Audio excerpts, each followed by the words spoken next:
a new day, and nothing's really quite going your way. You got bad news that's confusing. You got sad news that you're wounded. And it feels like the worst time. You're worried and scared and not fine. You feel unprepared with no signs, but it'll be alright. You just gotta fight. What about things happen to the best of us? It seems like they should be blessed. They just might be angels here as guests, teaching us to be our best. When everything breaks at the seams, and you feel like you're losing belief. Well, damn it, you just gotta stay strong. When it all falls apart and goes wrong, when you feel let down and so lost, and it feels like you can't hold on. Well, damn it, you just gotta stay strong. 'Cause sometimes things go wrong, and one day everything's gone, but you can make it out and move on. So damn it, you just gotta stay strong. You know that it sucks and it hurts. It's like you've been cursed by the world at its worst. I'm sorry, I know you can't see it, but maybe all these things happen to you for a reason. So stay strong and push through it. Your willpower is everything you got, don't lose it. And one day things will get better. You just gotta get through the stormy weather. What about things happen to the best of us? It seems like they should be blessed. They just might be angels here as guests, teaching us to be our best. When everything breaks at the seams, and you feel like you're losing belief. Damn it, you just gotta stay strong. When it all falls apart and goes wrong, when you feel let down and so lost, and it feels like you can't hold on. Well, damn it, you just gotta stay strong. 'Cause sometimes things go wrong, and one day everything's gone, but you can make it out and move on. So damn it, you just gotta stay strong.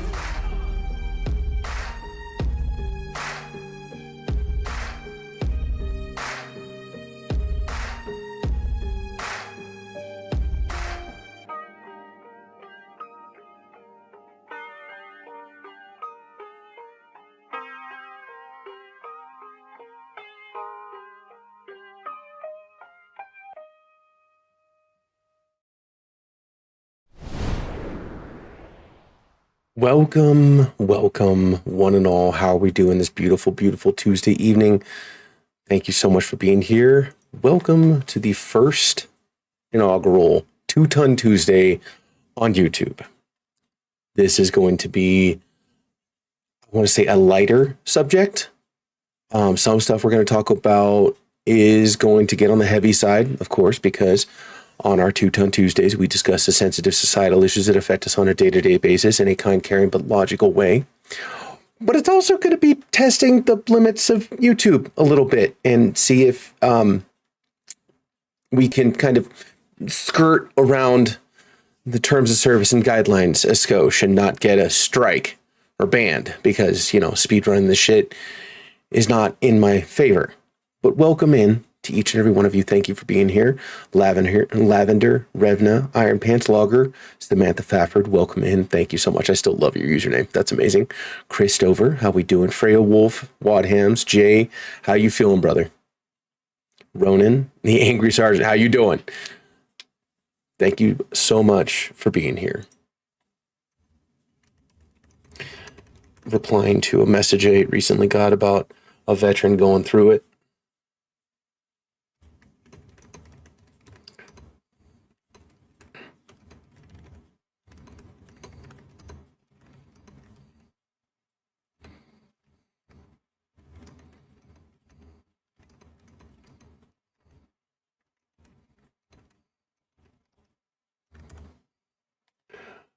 But yeah, how is everyone doing this evening? If you're having a tough time, remember that there are channels and avenues available. Thank you to each and every one of you for taking care of each other. You have no idea how happy it makes me every time I glance in the fucking Discord and see y'all just chatting it up. Fuck. Oh, hi there, didn't see you there.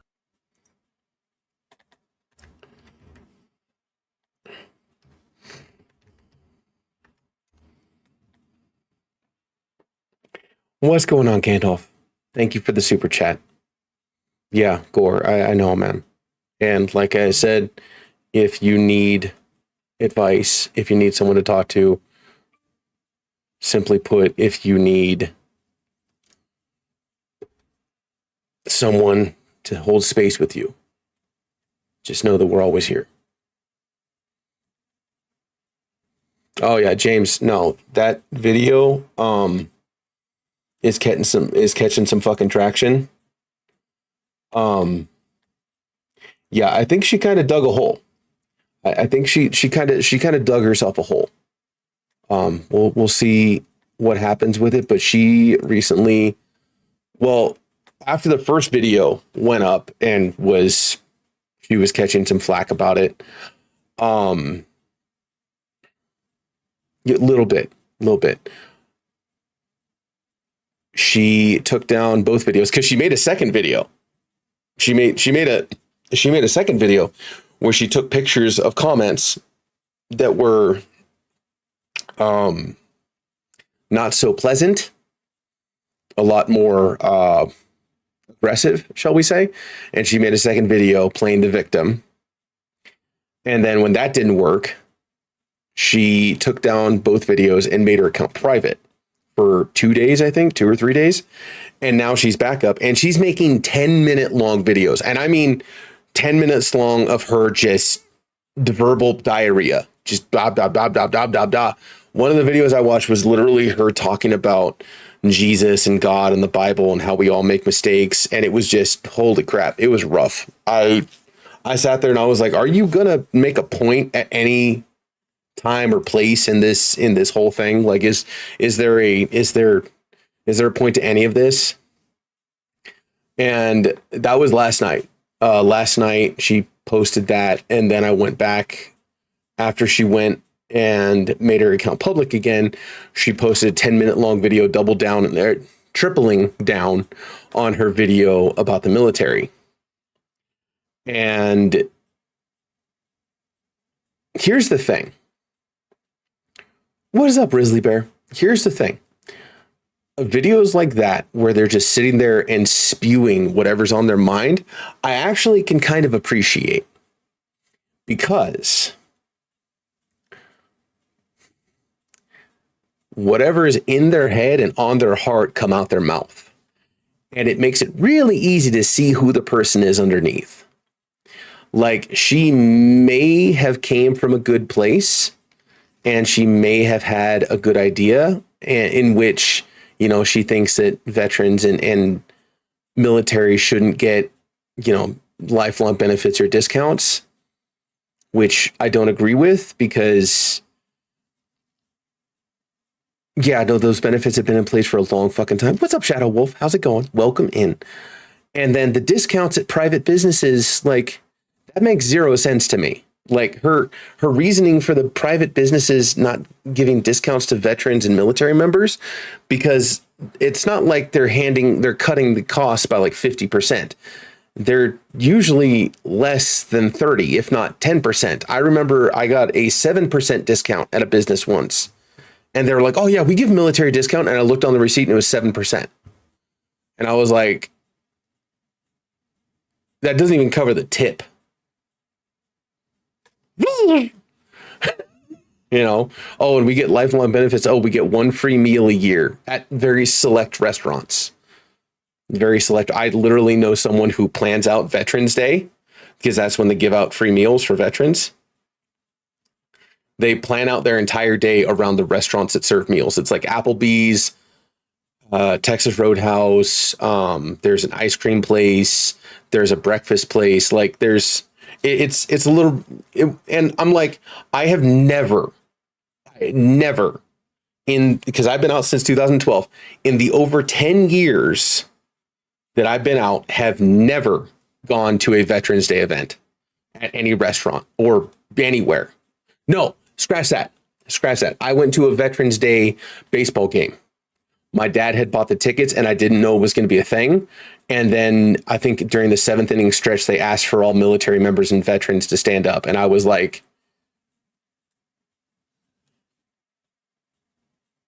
I don't really feel like making myself a target in a crowd of people. Like, let's not. So whatever. I think that was the only thing. That's the only thing that occurs to me that I've ever been to a Veterans Day event. Yeah,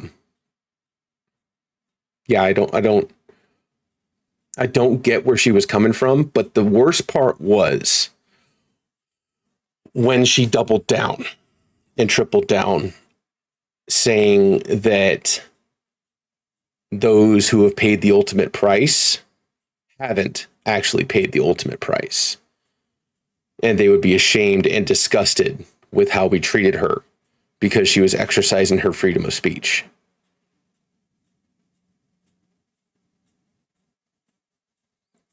That's when I lost my shit.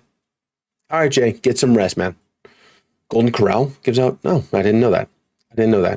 Has everyone seen the video? I'm assuming everyone has seen the video. It's popping off right now. But it was a whole thing. Regardless, crap,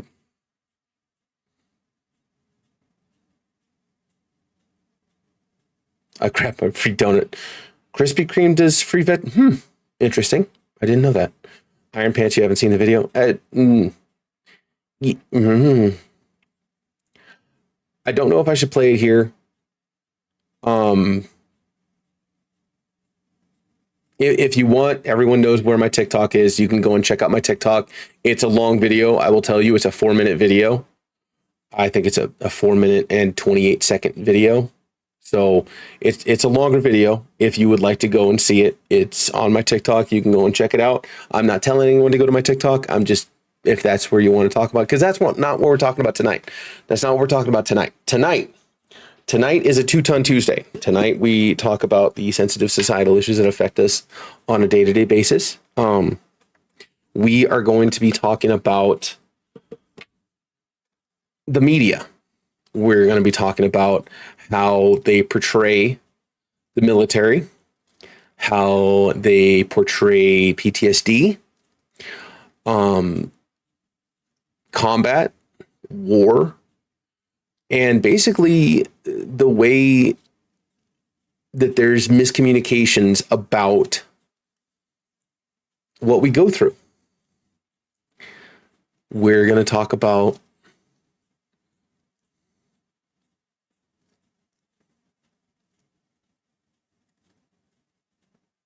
yeah, Ronan, that's not what she said at all. If you go and watch her original video said that everyone should be getting those benefits because they're paying taxes. That she said in her original video, her exact words, Ronan, just for clarification here, her exact words were, we should not be giving lifelong benefits or discounts to military members simply because they were living off the government dime and taxpayer dollars. Basically, because they're freeloading, they shouldn't be getting anything extra.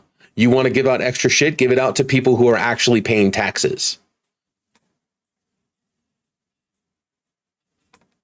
You understand the military is paying taxes, right? Like, even when you sign the dotted line and you're in the military, you're still paying taxes. You're basically paying yourself, except, what you pay in taxes doesn't really equate. Like, it doesn't. And yes, that was something else that someone said. They were like, there are some states that don't charge you taxes. You're right. Arizona, one of those states. If you're a military member, you don't pay state taxes. You still pay federal, though. So that whole argument that we shouldn't be getting lifelong benefits and that everyone should be getting them because they're taxpayers. But military members are taxpayers, so your argument is null and void. Oh, and the whole private business thing. Private businesses aren't sponsored by taxpayers, other than actually going and patronizing them and buying their, goods. And that's a whole Washington. There's a number of states. I don't know the exact numbers. I didn't look it up because her argument was dumb. But yeah, that's exactly what she said. That's exactly what she said, was that military members and veterans shouldn't be getting benefits or discounts simply because they served a year in the military. First of all, I don't know a single person who didn't get out on a waiver that only served a year. I know one person that served a year and got out because he had a failure to conform. And he got out because of it. I don't know anyone who did a year and then got out. There is no year-long contracts. There's 3-year contracts. I don't know anyone who served a single year. And here's the other thing that people don't tell you, or that they don't tell you when you're signing up. When you sign up, it's not just the active duty contract. They have you for 8 years no matter what. Reservist. They can always recall you, and you're supposed to be fit for duty. Now, do they do that?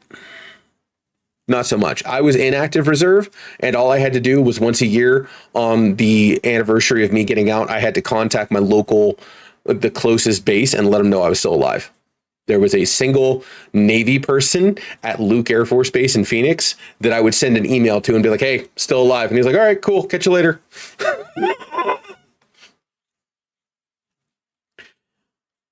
What's the Karen story? Sorry, getting in now. You know what? Here's what we're going to do. We're just going to do the video.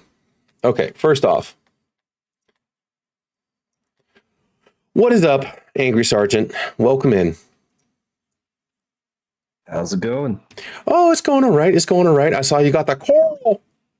I did. I did.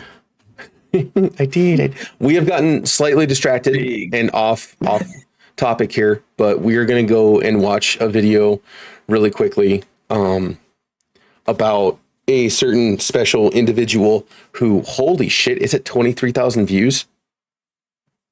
Last time I looked, it was like 7,000. Okay, it has officially popped off. We're going to watch a video real quick. Okay. And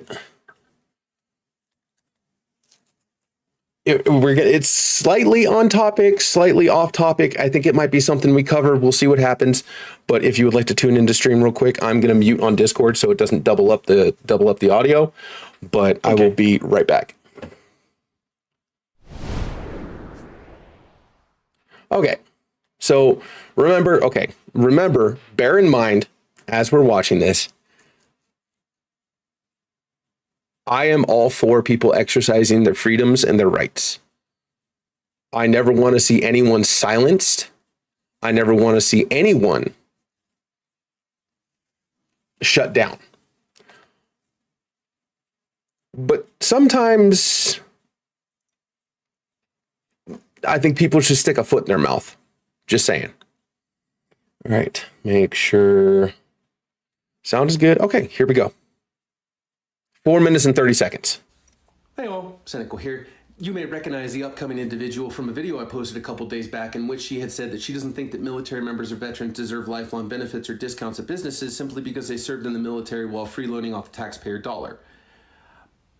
I guess we can just disregard the fact that military members pay taxes and those discounts are from private businesses that aren't in fact taxpayer funded. And yeah, that 10% discount at Home Depot really breaks the bank for everyone else. She says it raises the price. Sure. But she took those videos down, made her account private, but now she's back up making 10-minute long verbal diatribes and has doubled down on her take on the military. I'm going to post a couple clips here to which I'll respond. And it's going to be a little bit of a longer video. I apologize, but I hope you'll have patience with me. Stand by.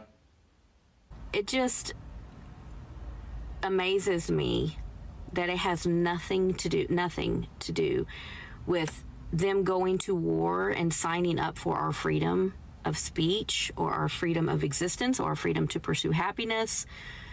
It has to do with they want the money, they want the jobs, they want the career, they want the opportunity to see the world, they want the benefits and the honor and the praise, the thanks, they want all those things.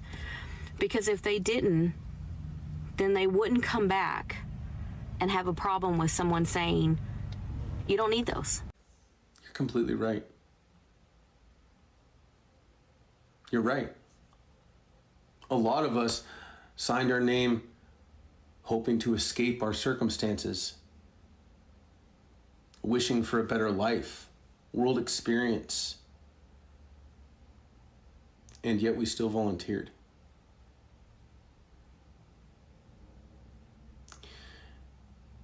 We had a desire to help our community. We have this heart of service, and we didn't know what to do with it.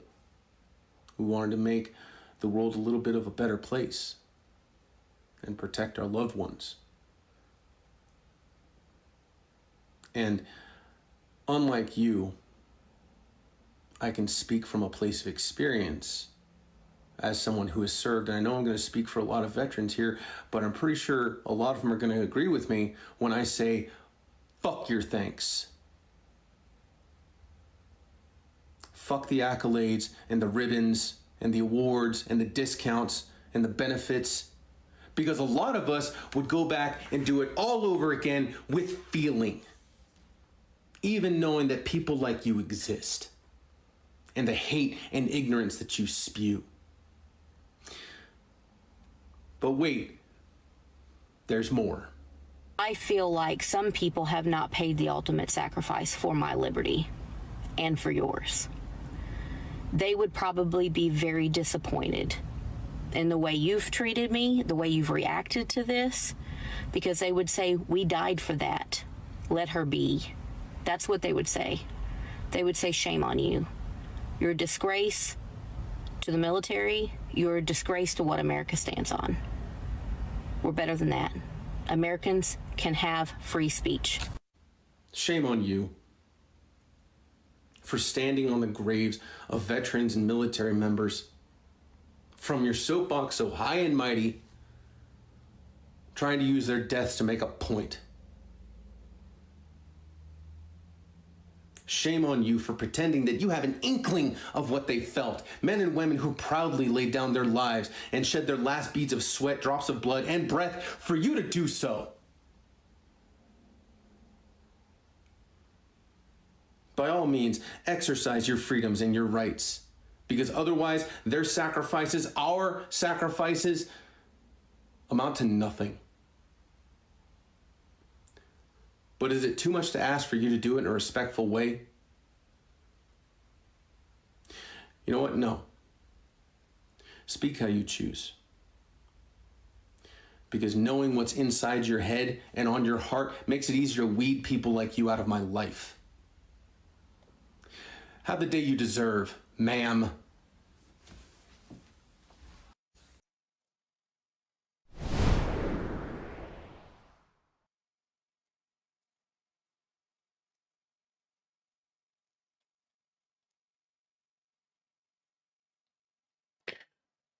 I had a really hard time remaining respectful as I stayed in that video. I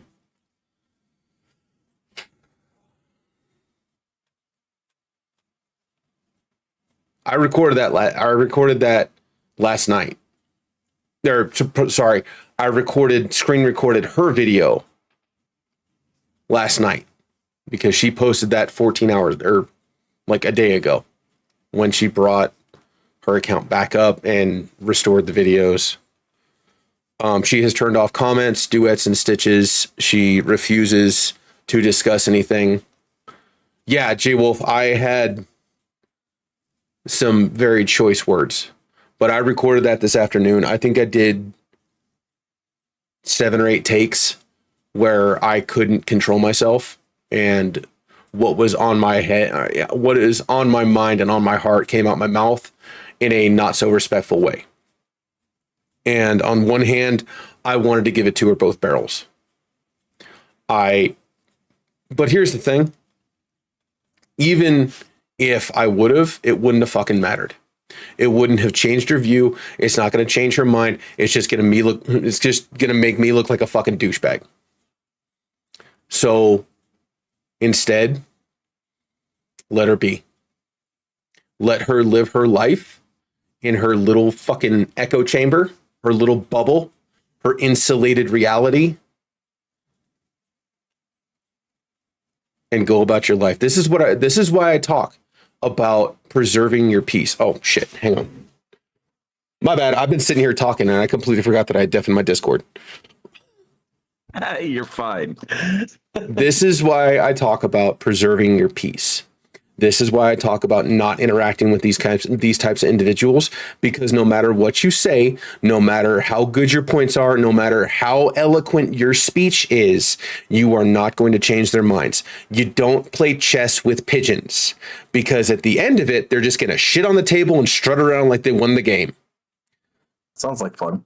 Don't play chess with pigeons. Just let them be. Let her live her life. Here's the really shitty part. I've watched a whole bunch of her content. She says she's got a grandfather who served in World War II. She had a brother by marriage, I might add, who was a Marine. That's literally her words, not mine, was a Marine. And if you ever talk to a Marine, there's no such thing as an ex-Marine. Okay? There's no such thing as an ex-Marine. So was a Marine. She hasn't talked to him that much. She does not know him. And she had a Bible school teacher that was a Marine. Again, you obviously didn't interact with him that much because they don't say, I was a Marine. I am a Marine is what they say. Right. So these people that have these points, these states of mind, they're never going to change. And no matter what you say or do, you're just going to feed the flames. They feed off of it and just let it be. Absolutely true. Moity, you are not wrong. When Marines go to prison, they're still fucking Marines. Anyways, so talking about that video kind of spins into tonight's Two Ton Tuesday. The topic of which is Hollywood and how they have a perception of the military, of the camaraderie that we build, of PTSD, of combat, of war, and how it's portrayed in movies and TV shows and even books, novels, comic books.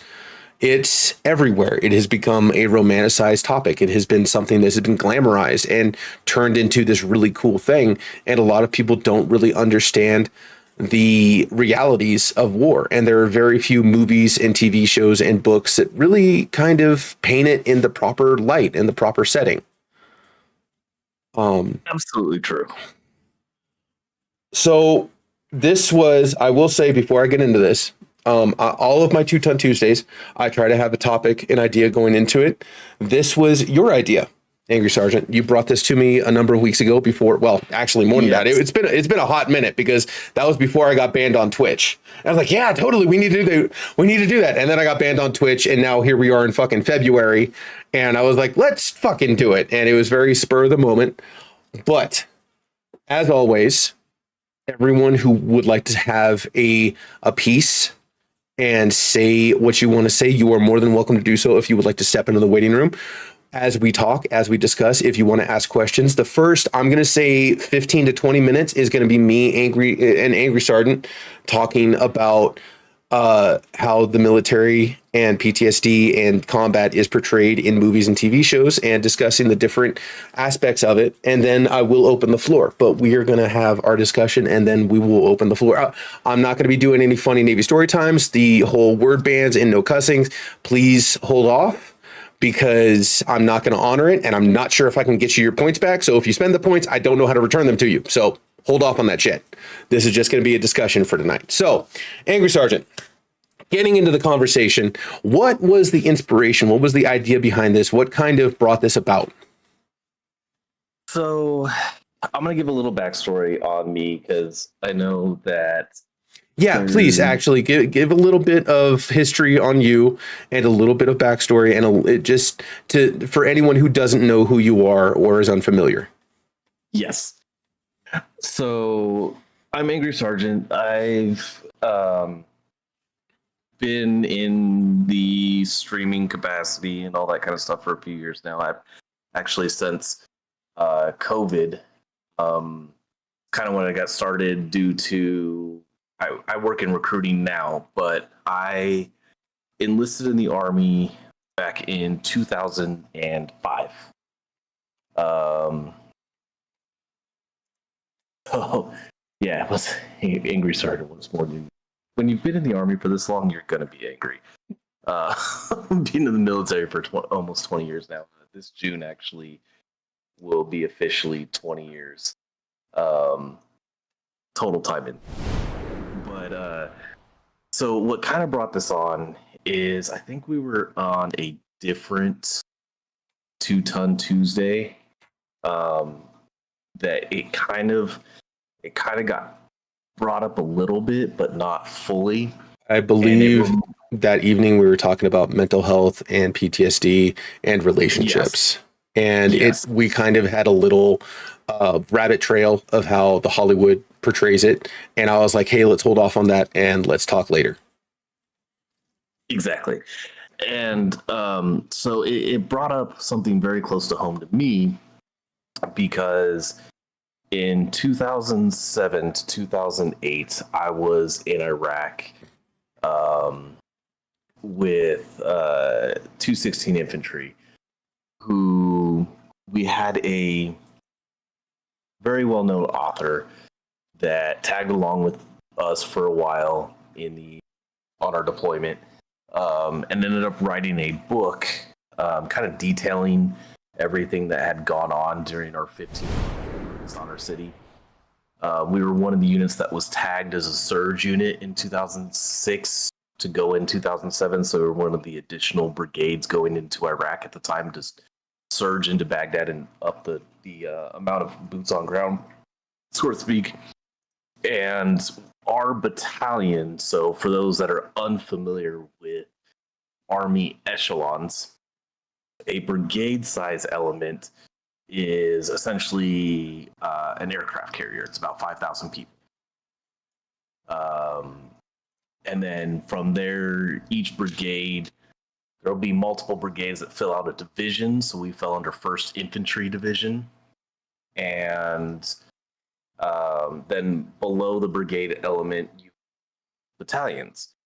So in a brigade, you'll have, you'll have like 2 infantry battalions, you'll have a cavalry battalion, you'll have like a support battalion, all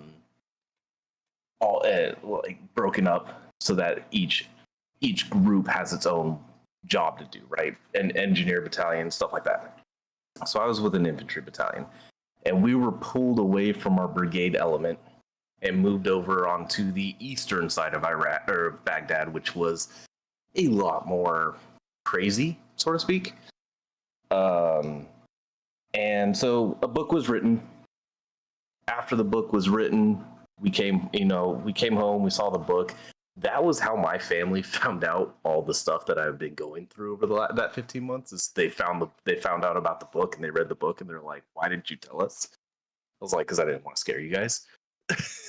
To be honest, completely valid. And then a few years later, I think it was about 2017. A few years later, a second book came out of how people were dealing post-deployment, and how they were dealing with, the struggles of coming home, PTSD,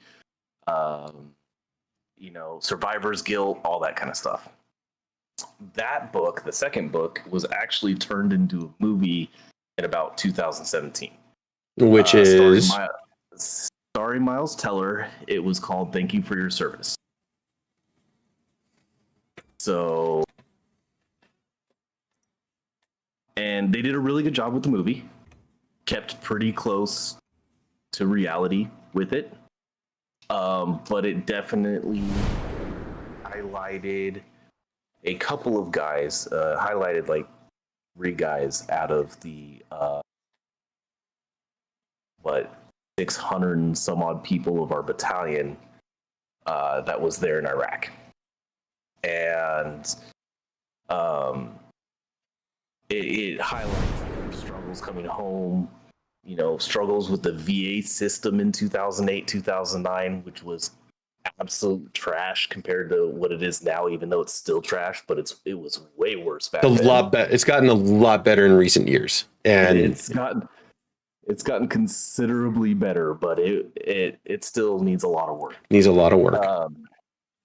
So it highlights all that kind of stuff, and it's a very dramatic movie because that's realistically what's needed for people to better understand how individuals have been affected. Not everybody gets affected this way, and that's an important aspect to understand. So in doing so, your family kind of got a little bit of a taste of what you were dealing with and what you had gone through. Yes. They started to understand a lot of my mannerism changes coming home. They still didn't quite know everything, and I still occasionally slip up and tell them something that I hadn't told them about before. So that's going to be something we're going to touch on in a little bit. We'll talk about communicating, because here's the thing. With the 2-Ton Tuesdays, for everyone in chat and you as well, Angry, I'm not just going to present you with problems. I'm going to try to present you with solutions. We're going to discuss the sensitive societal issues that affect us on a day-to-day basis, but we're also going to see if we can find common ground and some solutions for some of these problems, at least for the individuals. And now I'm not going to say that we're going to fucking sit here and cure goddamn world hunger and bring peace to mankind. But I think if we can make a couple steps towards finding common ground through conversation, we can make the world just a little bit of a better place. So when we discuss PTSD, when we talk about what's going on in our head and on our hearts, I'm also going to discuss how we communicate about it as an individual and as veterans, military members, and even first responders, law enforcement, nurses, doctors. It doesn't matter. We all get affected by it. So we're going to talk about PTSD, and we're going to talk about some of the symptoms, some of the ways that we have found to cope, some of the tools in our toolboxes, and we're also going to try to change the narrative and try to improve people's understanding about it. So getting back to your story, when your family found this book and this movie, what were some of their reactions to it?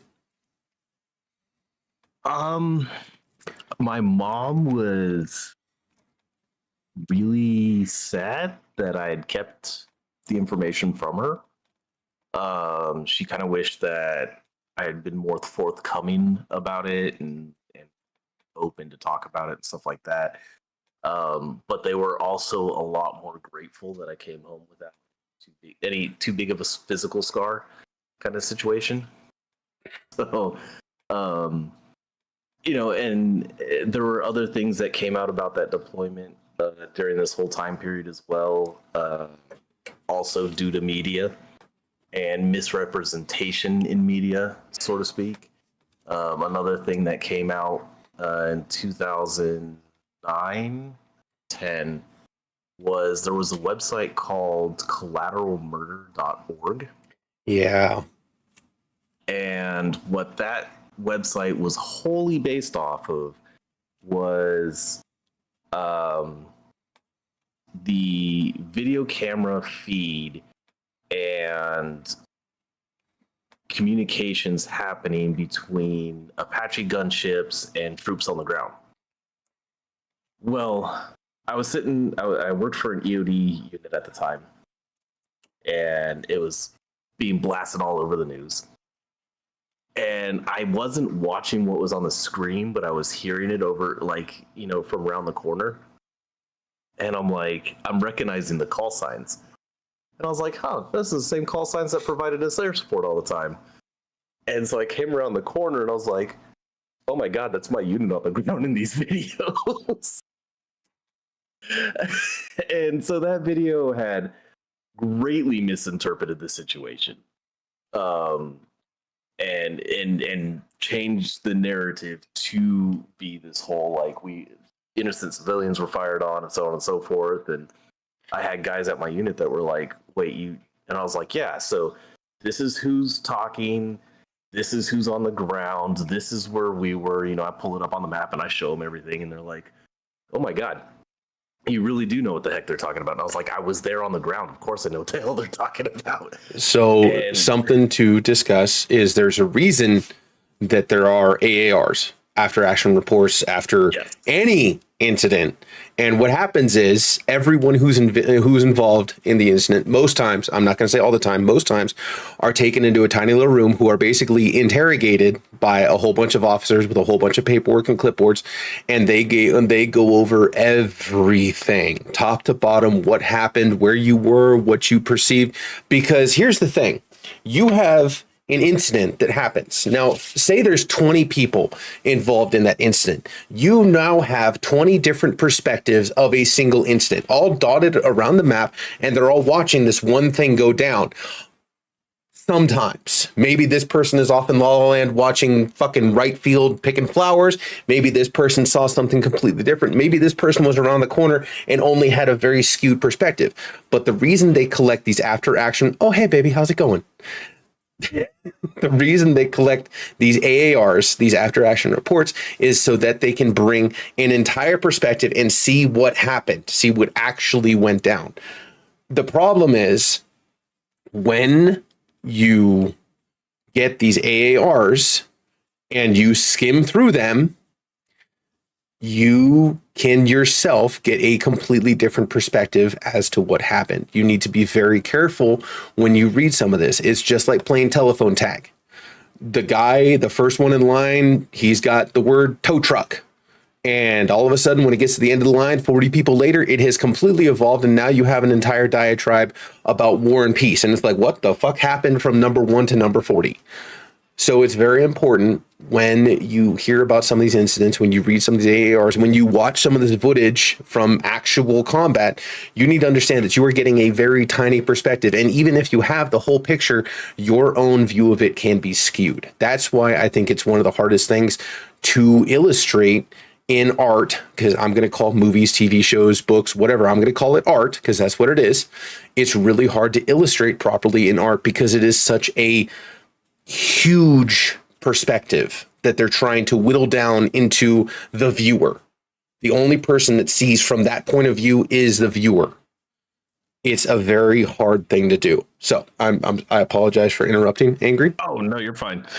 No, so and it was videos like that had come out that definitely worried my family more that I was going to be going back and all that kind of stuff, and I had to try my best to diffuse the situation and be like, hey, look, this is a misrepresentation of what was actually going on. You know, because this agency had gotten this video without any kind of AAR and were armchair quarterbacking what was going on, not having any true idea of what was actually happening, and trying to say, oh, this from this grainy footage, it looks like he was carrying this, not what the report says he was carrying. There, unfortunately, in that incident, there were a couple children that were killed in the process.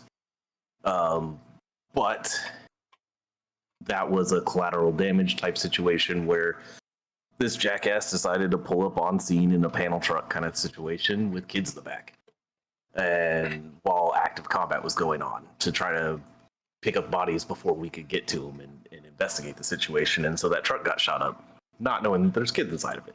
And again, trying to foresee every single thing that's ever going to happen in a real world scenario.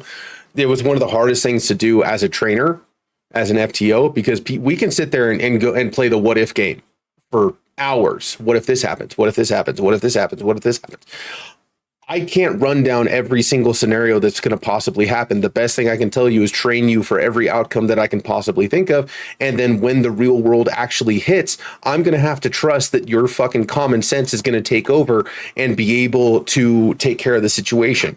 The worst part is now you have, on top of everything else, you're talking about rules of engagement. You're talking about And this is going to be, so we're getting into some very nuanced detail of it, and we're getting kind of off subject, but we do need to address the fact that this is a very real thing that happens. It's a very real thing that happens, especially in the environment that we were in combat in for 20 plus fucking years in the sandbox, that people were using these guerrilla tactics, and it was a very real thing.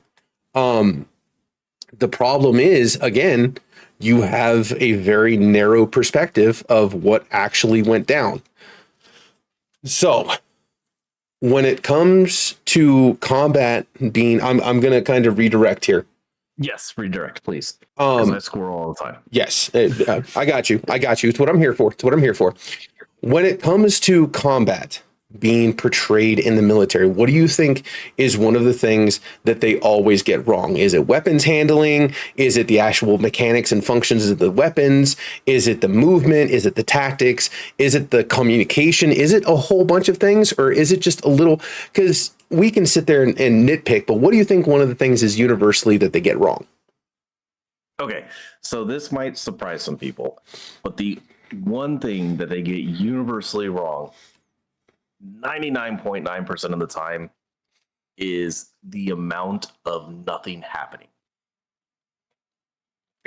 So I was literally going to sit here and talk about that. So it's great. It's great. Yeah. This works out. What people don't understand about the military, it is periods, mind-numbingly long periods of absolute abject boredom. Nothing is happening. And that is broken up by very, very sporadic and infrequent instances of absolute adrenaline pumping, terrifying scenarios that last 10 seconds in the rest of the 10 years.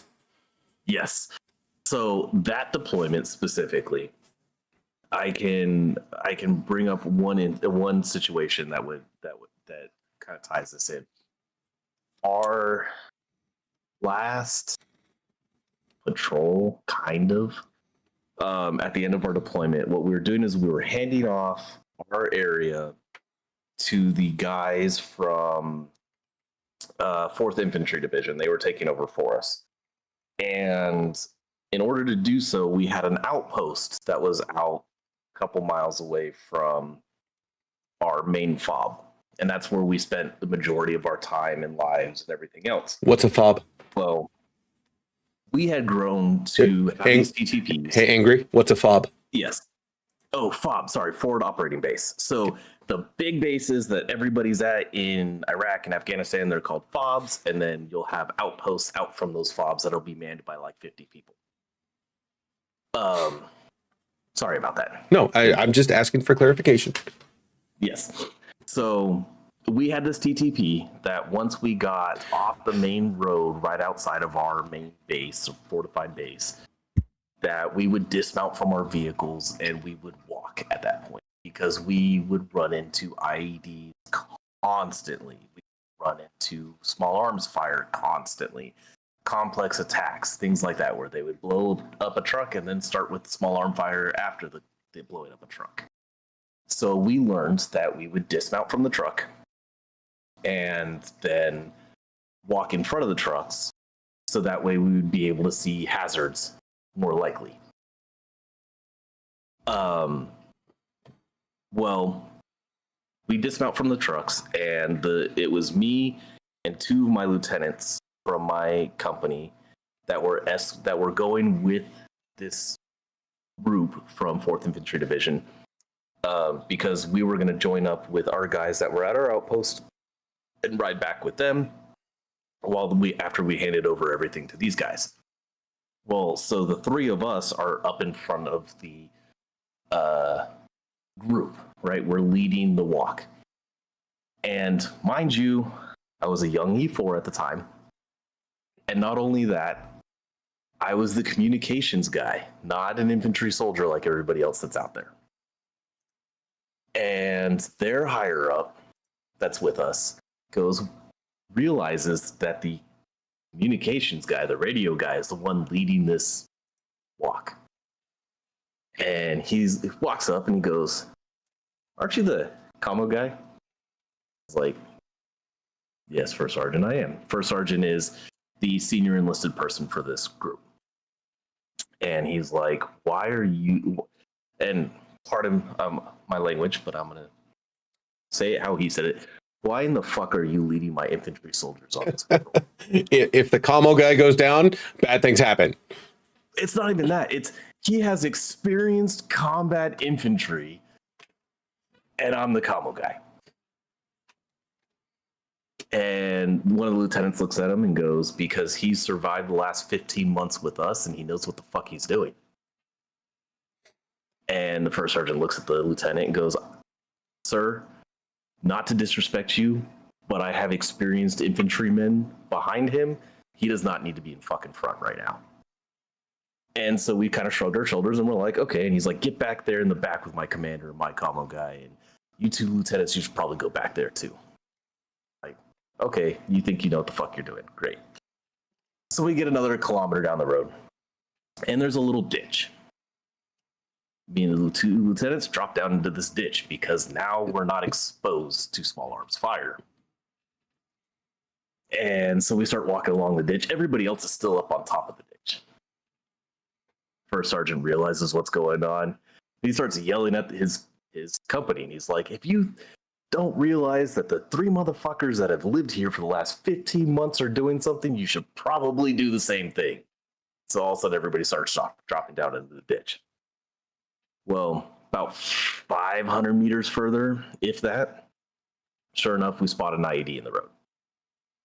So stop the patrol, and the company commander for this unit's like, oh, we need to call EOD, the bomb squad, take care of this. And my lieutenant looks at him and goes, no, you need to shoot that fucker with the machine gun and make it fall apart. And we need to keep moving because we are completely exposed right now and we are going to get shot at. It's not a if we might get shot at, it's we are going to get shot at. This is what they do. And so he's like, no, I'm calling EOD. You're going to listen to me. I outrank you, blah, blah, blah, blah, blah. And Lieutenant looks at him and goes, if you don't tell your gunner to shoot it, I'm going to shoot it with my rifle. We are shooting it and we are moving the fuck on. And so it was a fight back and forth for a few minutes. And finally, the other lieutenant's like, fuck it. If you're not going to do it, I'm going to do it. And he gets up onto the truck and starts aiming down at the IED. And finally, the company commander realizes what the hell's going on. And he's like, okay, let you do your thing. So get the lead truck gunner, shoot it, falls apart. We get up to where that IED was. We start getting hit with RPGs. We start getting hit with small arms fire. And it lasted all of 1 minute. Mind you, this whole patrol at this point has taken 2 hours. Lasted 1 minute. We fired back. They ran away. And then it was end of it. We stopped for a minute, did some BDA is what we call it, battle damage assessment. And nobody was hurt. None of the vehicles were damaged. Moved on, got to the outpost. But a 6-hour-long day was interrupted by 60 seconds of combat. And that's it. So over that 15 months, yeah, we saw a lot of contact with the enemy. Daily contact with the enemy. But it would last 60 to 120 seconds on average. There's a few instances where it lasted an hour, 2 hours. But we're not talking like extended, prolonged combat. Like, no. So a lot of people, you know, when they look at great examples of combat, Saving Private Ryan, Band of Brothers, Black Hawk Down, prolonged combat like that doesn't happen very often. More often than not, especially for the last 20 years, the conflict that we were facing, it was a very quick, sudden attack. And then as soon as we showed any sort of force back, they would book. They would bail. They would drop their shit. More often than not, they would drop their rifles. Because all that they figured out our rules of engagement, as soon as they drop their guns, they're no longer a combatant. And then they would turn and run. It's not good look if they show up with, you know, impacts from the rear, if you get my drift. Especially if there's no cough, cough, wink, wink, bang, bang close by. So that hasn't happened for a long time, first of all. Second of all, it doesn't happen very often. When you see feature films and TV shows that are showing the Battle of the Bulge, that are showing pitched combat like that, you got to understand it's maybe a couple hours, if that. Like, does anyone know how long D-Day lasted? How long it took? And I think it was like 2.5 hours or something like that. It was really short. It was less than 3 hours. I know. It was. I believe it was like 2.5 hours. Yeah. It didn't take long, and that was on the deadliest beach. Let's not even talk about the other three that basically were without combat whatsoever. Everyone talks about Omaha Beach because it was the most like deadly landing, because that was the most reinforced. There was a number of places that, because they got tanks on the beaches, because they got armor, and because they had equipment, they were able to fucking take the line basically without even having any loss. MASH was a great example. Life, attack, life. Yeah, seriously. Once you get past once you understand how Hollywood and the media have to portray it to keep it interesting. Here's the thing. You're not going to watch something if it's not entertaining. The problem that I have with the way that Hollywood portrays combat, especially in the last few years, is it has become a romanticized thing. Now, don't get me wrong. I like being entertained like any other dude. John Wick, great fucking movie. Is it realistic? Fuck no. It is a stuntman's wet fucking dream. But is anyone capable of doing what he does? Fuck no. There is no way you're taking on 36 fucking dudes from rifle to shotgun to handgun to hand to hand to knife back to fucking shot. Like, it's not happening. I'm fucking sorry. Like, I need to lie down. I need to take a nap. I need a cheeseburger. I need a couple beers, like painkillers. There's no fucking way you're getting through that much combat and just, walking away like it's nothing. 12 Strong? What do you mean 12 Strong? 12 Strong was a good movie. Again, there's a lot of parts of it that were romanticized. There's a reason that on all those fucking movies, before it starts, based on true events. You know why they say based on true events and not true events? Because it's based on them. They're taking artistic license and being able to have writer's privilege and changing details and making it entertaining for the audience. Because if it's not going to make money.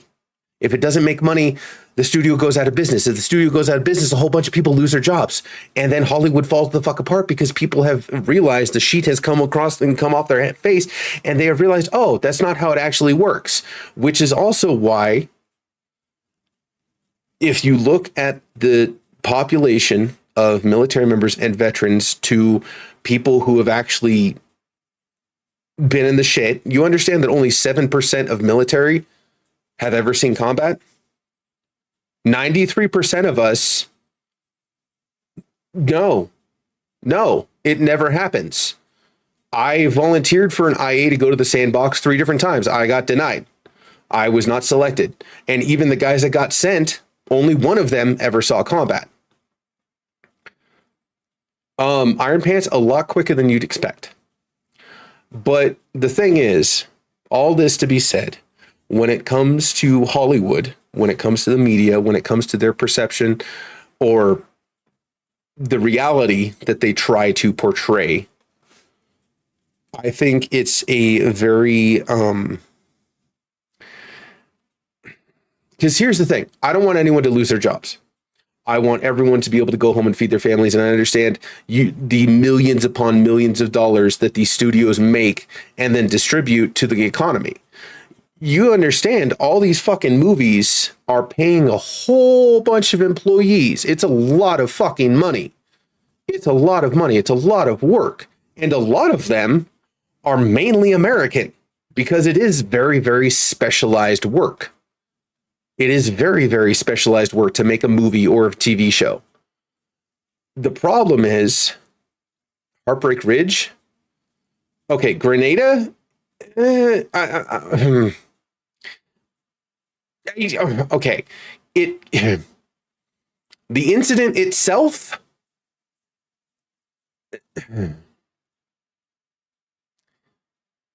We can sit there and go round and round and name off movies, and maybe we will in the next part of this. But Grenada itself, yeah, I Google it yourself. That's what I will tell you. That's what, if you have questions about an actual incident, Google it yourself and read. And when I say that, I don't mean go to Wiki. I don't mean read up on movies or watch movies. I mean actually go and get military documentation on it, because a lot of this is open to the public. So, Iron Pants, I want to address a comment that you just popped in here with.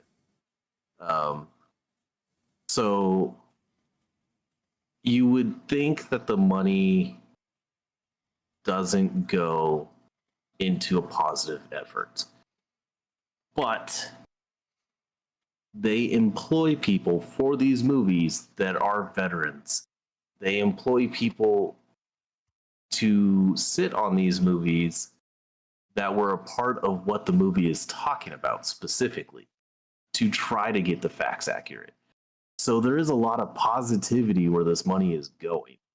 For example, in Thank You for Your Service, the three guys that they highlight during this movie, they had them sitting on set for a lot of this movie and employed them during this process in order to, get it accurate, but also gave them a paycheck.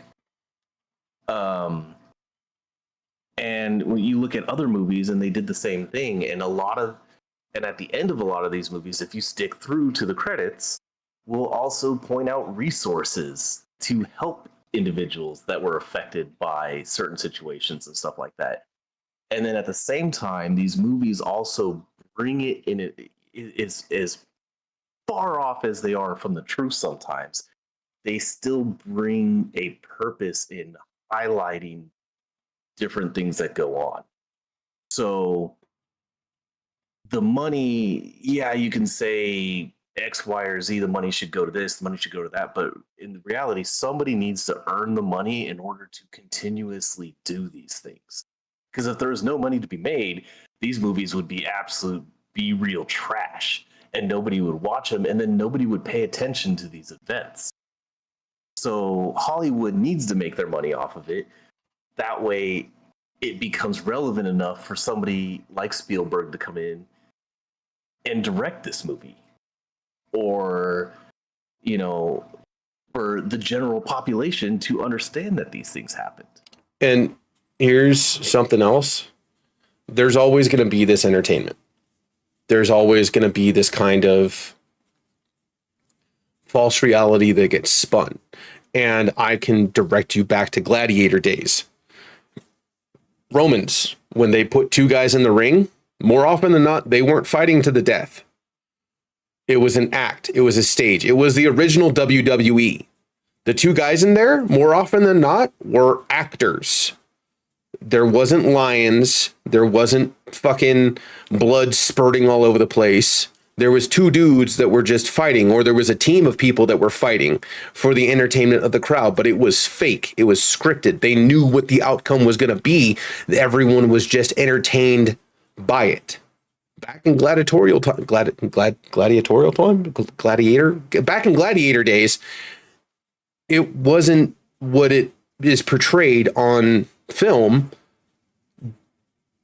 But even back then, there was a certain understanding that it's not real, but it's still entertaining. Same goes for TV. It just has evolved. It's just changed over the years. thousands of years later, now we turn on a big fucking screen and we watch people shoot at each other. And that's just how it has evolved. Everyone knows it's not real, but it's portraying events that are real, and it makes you go, ooh, and feel like you're a part of it. So, with that, one of the things that movies have done over the last, almost 40 years now, because we're in 2025. Yeah. Think back to Top Gun. Top Gun was one of the biggest recruitment tools for the Navy in 1985. Everyone wanted to be a fighter pilot. Yes. Fast forward to 2009. So it's with the unit when this happened. The Hurt Locker. Oh, God. It is just as terrible of accuracy as Top Gun. But all of a sudden, everybody wanted to be EOD. But all of a sudden, everybody wanted to be EOD. So Hurt Locker, sorry, not Top Gun. Hurt Locker was so bad. I was with EOD Command at the time. That when the movie was brought to the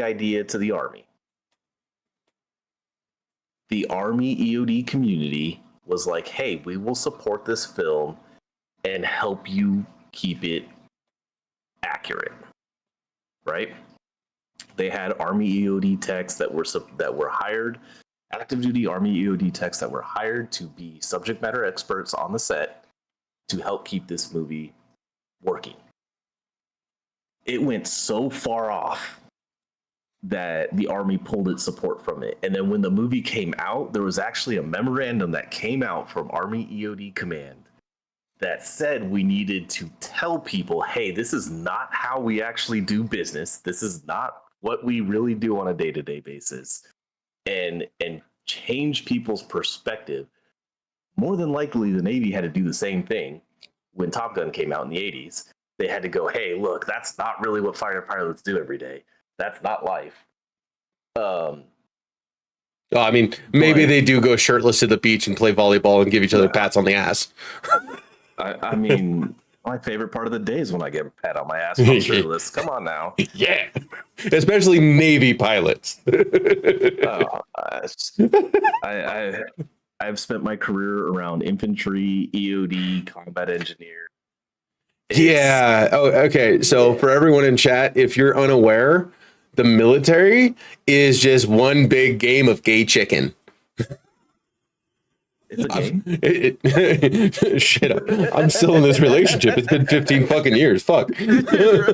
One of us has gotta, call each other out. With that, it's starting to get weird. With that, let's redirect and let's turn it into something positive. Okay.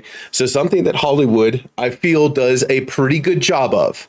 I feel Hollywood does a pretty good job of portraying the camaraderie, the brotherhood, the comedy, the lighthearted moments, because what you don't understand is that there's a whole bunch of instances, again, horrible, complete, abject boredom, broken up by absolute terrifying adrenaline pumping seconds. Yes. And you know how you deal with that? There's two ways. There's two ways you can deal with the horrors of combat. Either A, you cry, or B, you laugh. And I guarantee you're not going to fucking cry. So guess what? You turn to gallows humor. And I think that's one thing Hollywood does pretty well, of portraying the comedy, the brotherhood, the camaraderie, and the lighthearted moments for the most part, because there's a whole bunch of other shenaniganery that happens that we just don't talk about. Because for you guys, I don't mean to jump in here too much, but for you guys that are used to Sin's content, his humor is dark, but it's not that dark.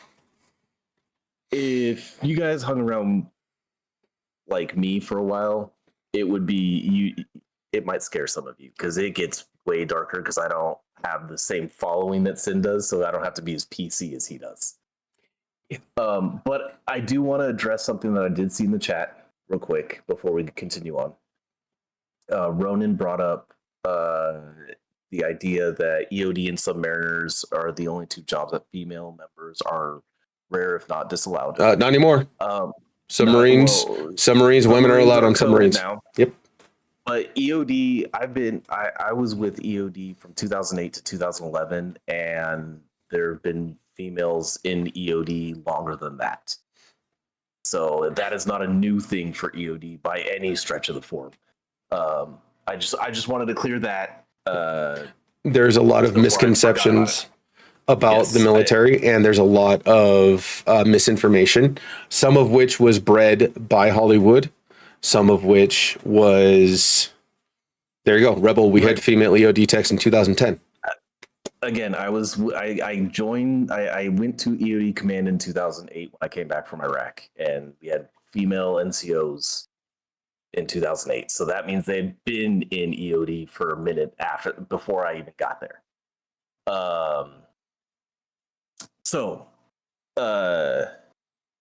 Yeah, I just wanted to address that real quick before I forgot about it. Clear up that misconception.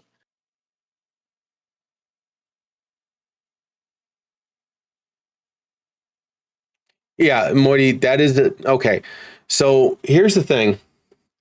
Going back to the lighthearted humor, or the lighthearted moments, the gallows humor, the camaraderie that gets established in the military, that's something that doesn't really get talked about enough, I feel, but I feel that Hollywood has these moments where they do portray it very well. One that sticks out in my mind,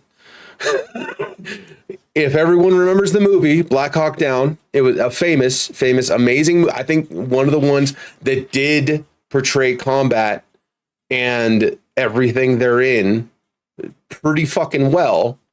There was a moment, there was a gunner, a crew served weapons. They're running down a fucking road, and he's like, "Hey, can you stop shooting that fucking thing next to my head? I'm about to go deaf." Fucking all of a sudden they break contact, and this dude comes shooting out of a fucking corner. Contact left, and he fucking sets it and just goes to town on this dude right next to his fucking head. And all of a sudden, the only thing you can hear, and he goes, "You all right? What?" And then the rest of the movie, you got this deaf guy running around. But here's the thing. That's a very real instance where it's fucking hilarious. And it's like, okay, now we got to fucking deal with this. Oh yeah, no, that happened. That happens a lot more than you'd expect. We're hearing aids now. What? That happens a lot more than you'd expect. Just, I'm telling you right now, boys and girls, wear your ear pro, please. Please wear your ear protection. I was wearing my ear pro and still got hearing aids. Well, damn 3M ear. I was about to say those fucking 3M earplugs. I got paid for it though, so I got paid pretty well for it. So it worked out. But what is an instance that you can think of inside Hollywood, whether it be a movie, a TV show, where you think they got the camaraderie right, the brotherhood, the lighthearted moments, the comedy? And do you think that they do a good job of it? So this movie that I'm about to bring up, I feel like they hit all aspects of their experience pretty freaking well. And that is The Outpost that came out in 2019. Yep. Orlando Bloom was in it. There's a number of bigger names in it for like 10 seconds. Yep. So with that movie, they definitely portray the stupidity that happens in downtime. They portrayed the leadership. They portrayed the absolute chaos of when shit goes bonkers. And they also portrayed the downtime in between shit going bonkers really well. And that movie is based off of an actual event that happened. And, you know, they talk about the awards that were earned during that time period, that incident and everything else. But I feel like that is one of those movies that they did things right as far as portraying the highs and lows of being in an isolated environment.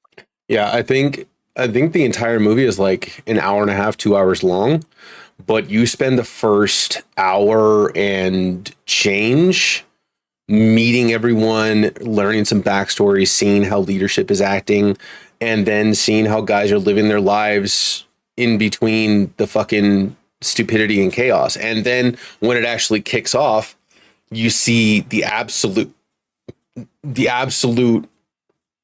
there's chaos is not a proper enough term. It's like 3 levels above. Like trying to get shit organized and pointed and moving in the same direction while getting shots popped at you. Good luck. And when you're not prepared, or even worse, when you're caught with your pants down completely. Is there a movie that portrayed the military the wrong way?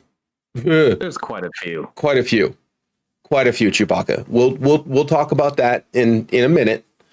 But the thing is, what a lot of people seem to lose this reality. A lot of people seem to lose this reality is they forget that people in the military are people from all walks of life. The military doesn't care where you're from, what you believe, who you pray to, who you love. They don't care what you look like, sound like, or act like. All they care is, can you do the job? If you can do the job and you have a heartbeat, congratulations, you're in. So when you put a whole bunch of people from all walks of life into this one big melting pot and force them to work together, number one, a lot of chaos is going to happen, a lot of misunderstanding, a lot of miscommunication. But on top of that, you are going to get into these situations, these scenarios that can't be scripted. It just happens. And a lot of people seem to forget that, oh, this is a person that I'm looking at, not just a person in a uniform who's been trained and is a robot now. No, it's a person. They are people. So I'd be a really shitty robot. Yeah, I would be a broke dick robot. Like, can't walk, can't stand, can't run, knees don't work. Orders very well. Yeah, I don't. My processor is about 3 generations old and is full of viruses. So a lot of people seem to forget that there's people behind the uniforms. And when you're watching these movies, these TV shows, combat becomes romanticized. The moments of lighthearted comedy aren't as dark as what we actually deal with. Because I will say I have toned my shit down a lot since I started streaming. Stuff that used to make me laugh, I don't talk about anymore, simply because it's not appropriate. I'm constantly hearing dialogue. No, that's tinnitus. That is tinnitus, Rebel. That's tinnitus. That's what that is. That's why I have hearing aids. So, speaking of that, a movie that does it again really well is Black Hawk Down. I'm going to go back and talk about this one a number of times, because at the end of the movie, when they're talking to Hoot, at the end of the movie, he's like, when I go back home, I don't try to explain this to people because they're not going to understand it. They're like, why do you do this? Why do you do it? Why do you keep on going back? And he's like, I don't have to explain it to them because I don't owe them a fucking response. What a lot of people simply don't understand is that you are not going to ever understand what we do, what we deal with, what we go through, and how we process the things that we deal with while we're in the military. But that is a good thing. That is, in this case, oblivion truly is bliss. We don't want you to understand. I am very happy that my family has no idea. And I will give you glittering generalities. I will talk to you about some instances of what I've dealt with, what I've gone through. But I am very happy that you don't understand. I'm very happy that your very skewed perception of what people have gone through in the military is from TV shows.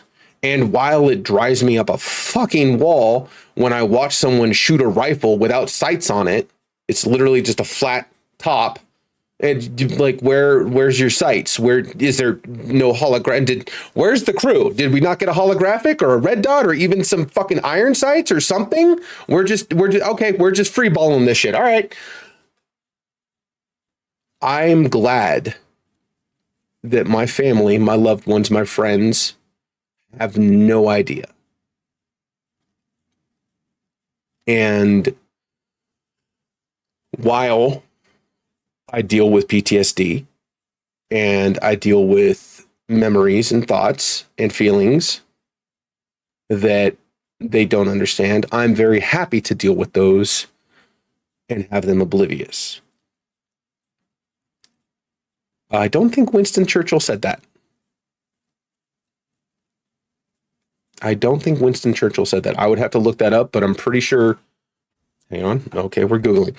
So anyway, slight change of topic. Angry, what is a movie that you think, besides The Hurt Locker, absolutely is deplorable on how it portrays the military?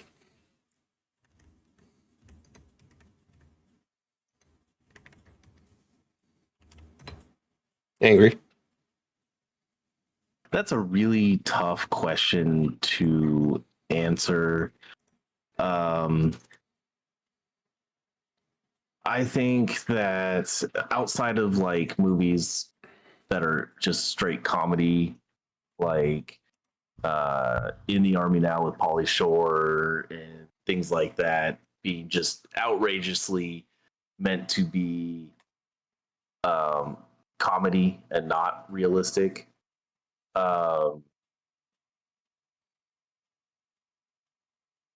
There haven't been a lot recently, I would say, that are bad about it. Because when you look at a lot of the movies that are about war that aren't meant to be accurate, they don't try to portray it as accurate. If that makes sense. Like The Hurt Locker was the only movie that really screwed it up. Because you have things like In the Army Now, you have Sergeant Bilko. Hale's Navy, Sergeant Bilko. Things like that are meant to be just outrageous. They're meant to be funny. They're meant to take a comedic look at the military. And I will also mention Sergeant Bilko was one of the movies that literally the Army said no. So Sergeant Bilko was made with no participation from the Army whatsoever. Yeah. Oh, and Rebel, the people sleep peaceably in their beds at night because rough men stand ready to do violence on their behalf. Is this something Churchill said? I see it frequently credited to him. Another version reads, we sleep soundly in our beds because rough men stand ready in the night to visit violence on those who would do us harm. L.K. Dallas said that. So there are different versions. It is attributed to George Orwell and Winston Churchill. Neither of them actually said it. Apparently, L.K. Dallas was the one who said the second quote. And that is been kind of paraphrased and turned into people sleep peaceably in their beds. But L.K. Dallas was the original quote. I apologize. So, and yes, Sergeant Bilko was really realistic about how screwed up the Army was during that time period. The off time. Well, it wasn't just the off time, but you got to remember that movie was from the 90s, right? When was that movie? I thought it was the 80s. When was that movie? Hang on. I got Google sitting right in front of me. That's how. 96. 96. Damn. Okay. Yep. So you got to remember that movie was created when Clinton was in office and the military was at its all-time low in budget. Yeah, that was in between. That would have been in between Desert and Gulf War and Desert Storm. Yep. Oh shit. So yeah, they were. See, that's something I don't understand is why doesn't the military use some of these movies as recruiting tools like they did with Top Gun, like they did with Band of Brothers? I distinctly remember Band of Brothers having a recruiting thing after the credits. During Clinton's administration, and I don't mean to get political on this, but during that time period, the budget for the military was at its all-time low, to the point where individuals in the military were having to pay for toilet paper at the workplace out of their own pocket because they couldn't. The units didn't have the funds for toilet paper. So they weren't trying to recruit people. They were trying to downsize the military during that time period. And hey, nerdy, I like your question. I will address some more serious topics here in a few. Okay, but I like your question. It's a really good question because I think it's really valid. There are a number of movies that address relationships while in the military. We'll talk about it. So, what's another? McHale's Navy is another one that, oh God, that's such a horrible depiction. But at the same time, it wasn't going for accuracy. It was going for comedy. Right. What was that one that fucking Charlie Sheen was in with the Apocalypse Now? No, the comedy, the parody. The one where he had the bow and the chicken. Oh. It was the Rambo parody. Yes, it was a Rambo parody. Hot Shots. Holy shit. Again, it was going for comedy. It wasn't going for accuracy, but at the same time, why always with the chicken? Oh, speaking of which, Alexa, turn the chicken on. So they did. Ronan brought up something that made me think of it. Something that wasn't a movie, but inaccurately portrayed military life. NCIS. Ooh.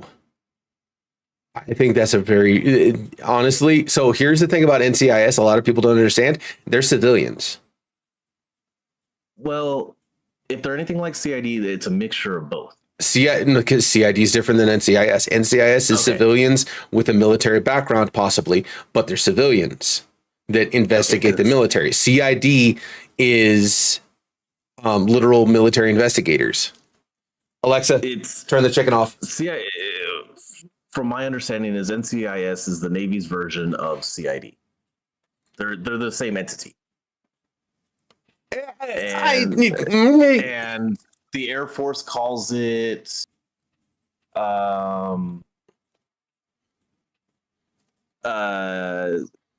Special Investigations Officers. Yeah, so CID. No, Office of Special Investigations, oh, OSI. Yes. So each branch has their own detectives, so to speak. And that's what NCIS is supposed to be, is detectives. Because the MPs aren't detecting shit. Easy. Easy. I did my own investigations. Thank you very much. It was just who drank all my beer. Traffic investigations don't count as investigations. Hey, it was not. I had literally one investigation where the dude said that these aren't my pants.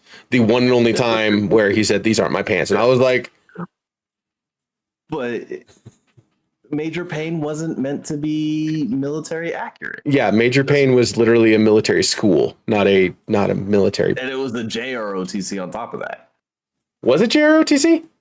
Oh shit, it was. It was kids. It was kids that were sent to military school. You're right. You're right. No, they weren't at a military school. They were at like a what are those? I need to watch that movie again. It's called boarding school. They were a boarding school, and they had the JROTC kids within the boarding school. Ernest in the Army. Yeah. Okay. So we're getting slightly off topic. Yeah. So now we're going to kind of redirect a little bit again. So we've talked about the comedic side. We've talked about the realness, the stuff that they get wrong, the stuff that they possibly get right. Operation Dumbo Drop. Yeah. Okay. So we're going to discuss something.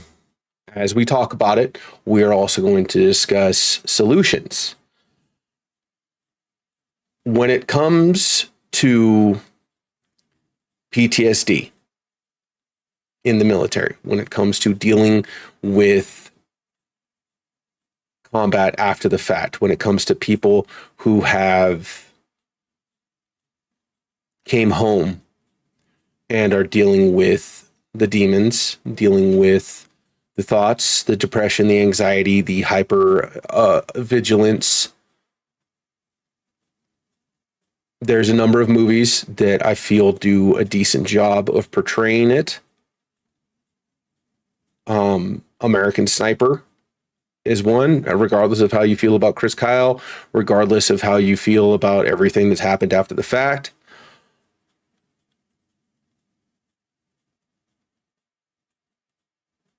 I think Hollywood can be very disingenuous with how they treat the military, with how they tackle a very sensitive topic for a lot of people.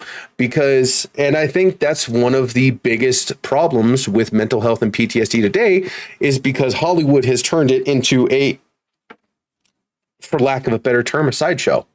They have turned it into a, hey, check out this broken veteran who doesn't know how to operate in polite society. And because they've gone through this brainwashing of the government, they now should be feared. They now should be treated a certain way, and you should, handle them with kid gloves.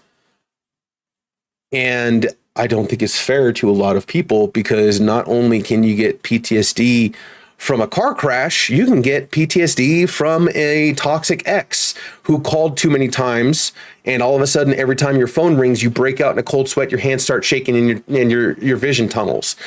That's literally PTSD.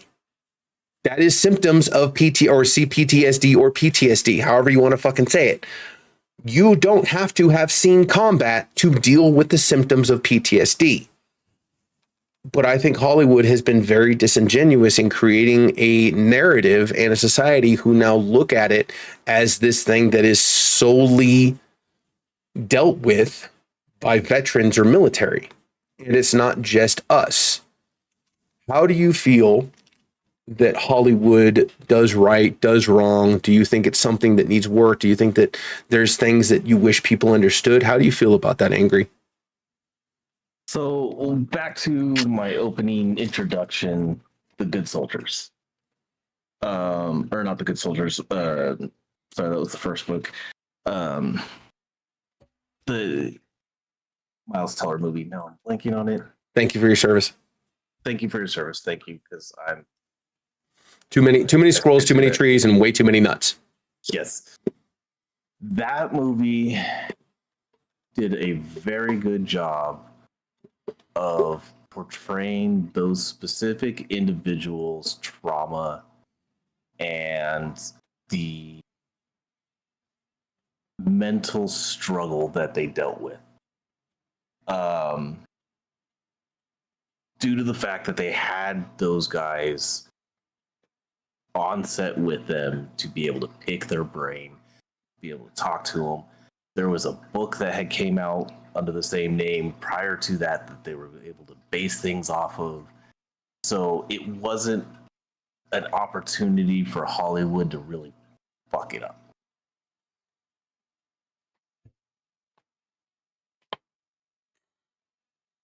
So Chewbacca, your question, wasn't it said that it's PTS, post-traumatic stress, and not a disorder? I honestly don't know. It has changed so many times over the years. Back in the day, it was called battle fatigue.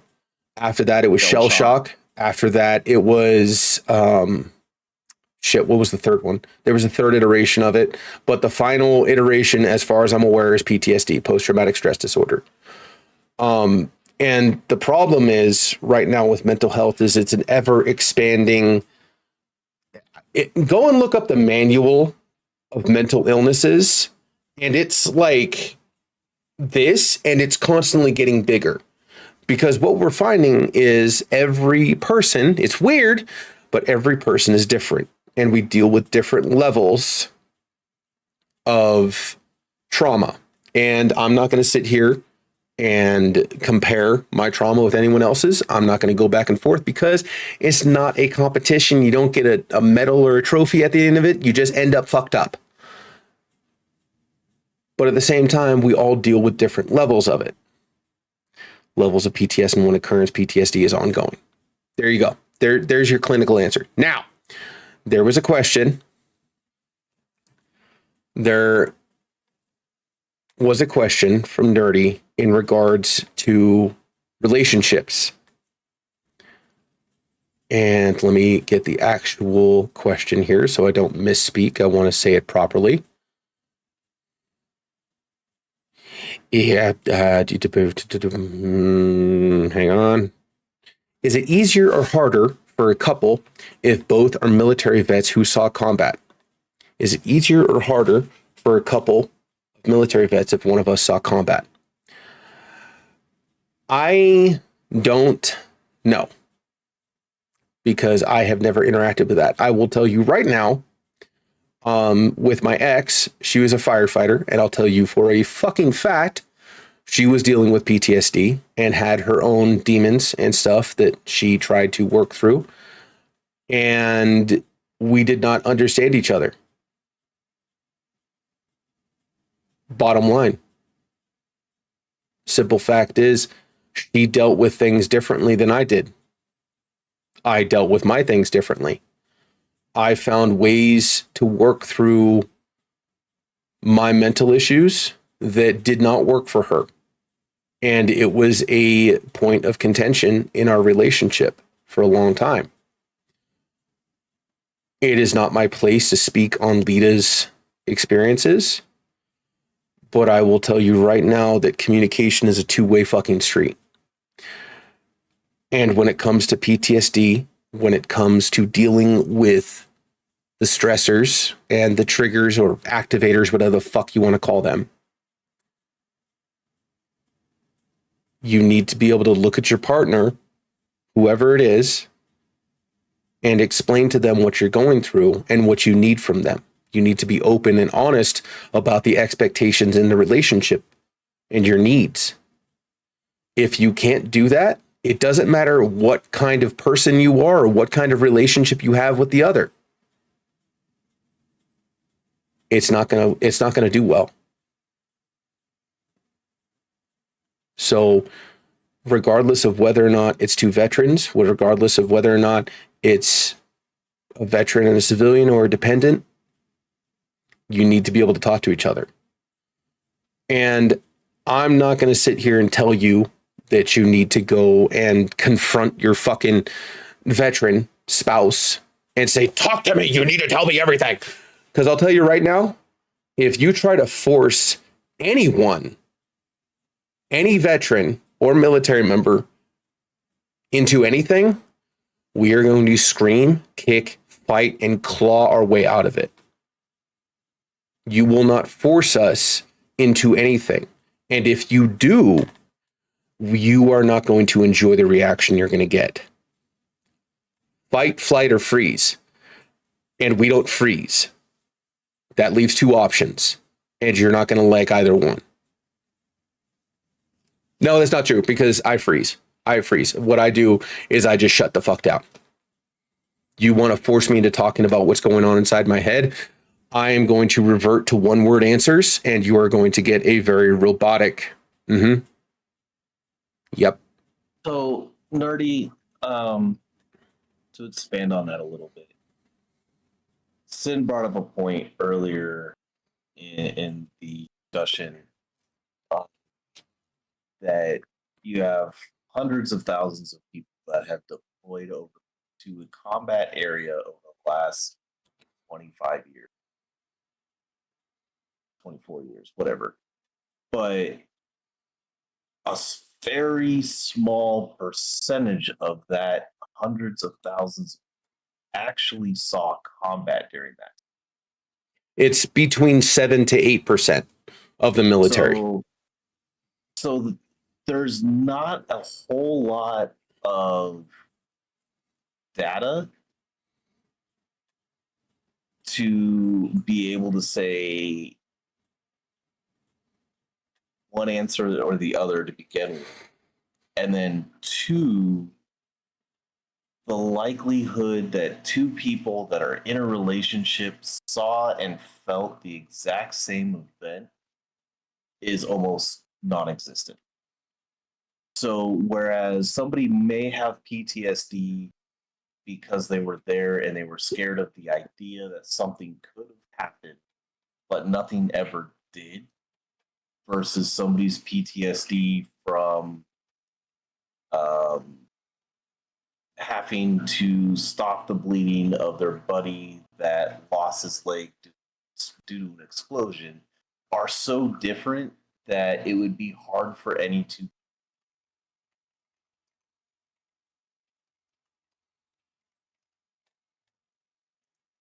Did we just lose? You still there, Angry? Yeah, I'm still here. Can you hear me? Yeah. You just cut out. Oh, okay. What was the last thing? Last thing I heard was dealing with someone who had to stop the bleed. Okay, so the experiences are so vastly different, and PTSD is not the event itself. PTSD is your mental reaction to the event. So I have met so many people in my career. Again, I've been in the Army for 19, almost 20 years now, that have seen traumatic events and feel that individuals with PTSD are weak. I've met other people that understand PTSD because they've dealt with the issues themselves.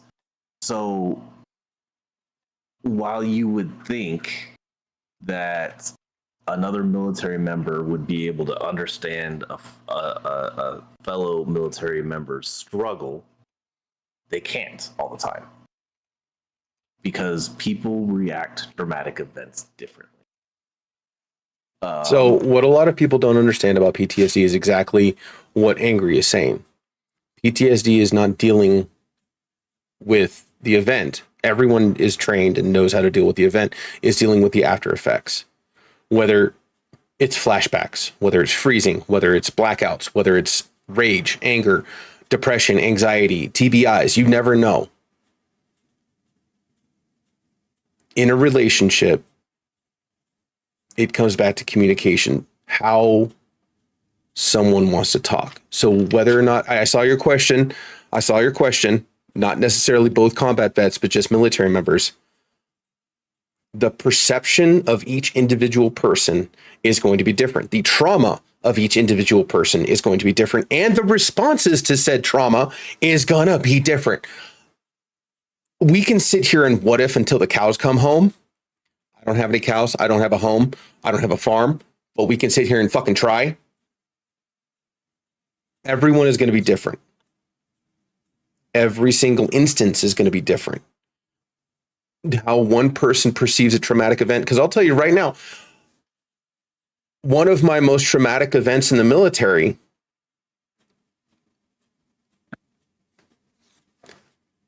I have a very different perception of it versus the 8 other people who responded, because I happen to be the...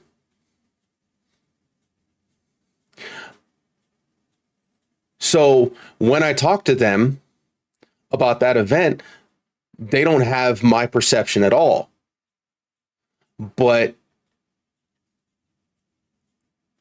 because it's something that I deal with, I can't say how they're supposed to treat me, how they're supposed to communicate with me. All I can ask is how they deal me dealing with my shit.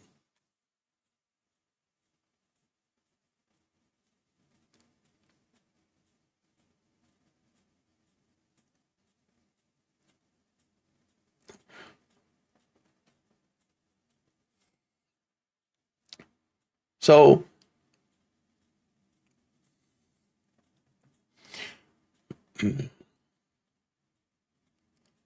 this is something that I don't think Hollywood gets very well, because they don't have a very good perception of reality and what we deal with, and how each person is going to recall traumatic events, and how they're going to deal with it, and how they're going to try to work through it after the fact. Because it's not just dealing with the event. Everyone's trained. Everyone goes through it. You suck it the fuck up and you deal with the problem in front of you and you freak out later. That's how I was trained. You fucking handle what's in front of you. You deal with it. You shut the fuck up and you can freak out later.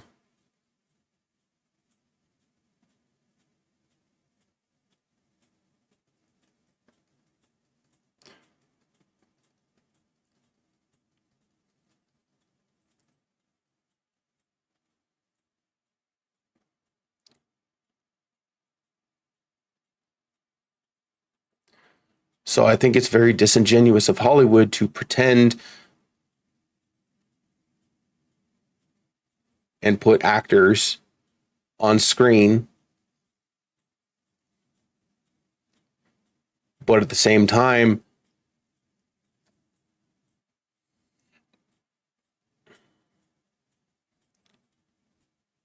I think it's something that he's talked about.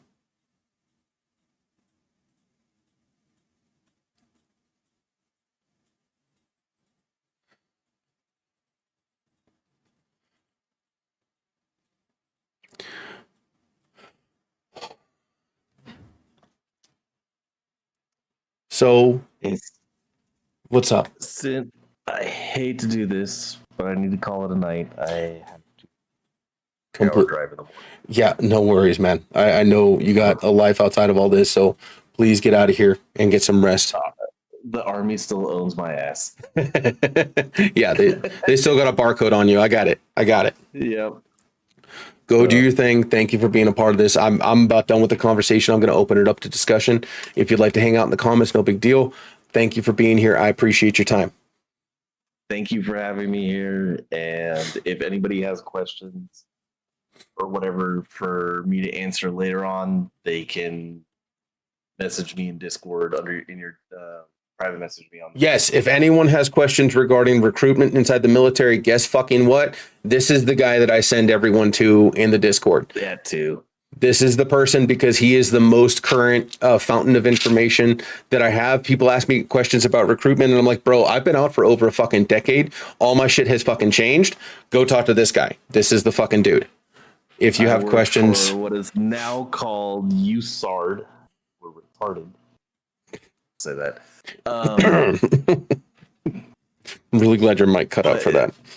They were U.S. Army Recruiting Division now instead of command for some reason, or somebody needed another star on the resume. But I work for Army Recruiting Operations, so I do have a lot of current information. So if you have questions, reach out to me. If you have questions about my experiences in the movies and books and stuff like that I talked about tonight, please reach out. Happy to talk about them on another day. So with that, I hope you guys all have a wonderful night and try not to do anything too stupid. And if you do, make sure you catch it on camera and upload it to YouTube. All right, brother. Have a good night.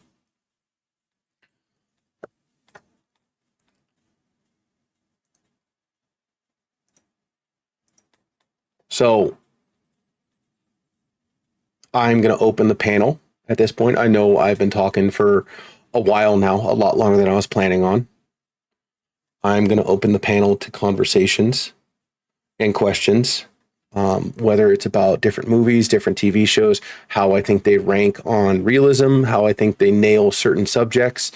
There are going to be certain things that I am not going to discuss in open forum. Particular combat situations involving individuals underage, not going to talk about it. Sorry, not sorry, not going to fucking talk about it. Political leanings, don't care. Don't care. You are free to have your own political beliefs. We're not going to talk about that tonight. We are talking about tonight, we are going to try to stay on topic. Talking about how the military is portrayed, how brotherhood and camaraderie is portrayed in movies and TV shows and books and comics, and how PTSD can be portrayed. Question for Lita. What is your take on Hollywood and its representation of female veterans, babe? Oh, hi. Oh, hi. I honestly think there's a big lack and spotlight on it. I think it gets crayon boxed way too much. Um, Female vets, male vets, I know we're the brotherhood and it's one, and we don't divide by the sexuality of it to each other, but how a female interprets shit versus how a male, there's definitely a fucking separation.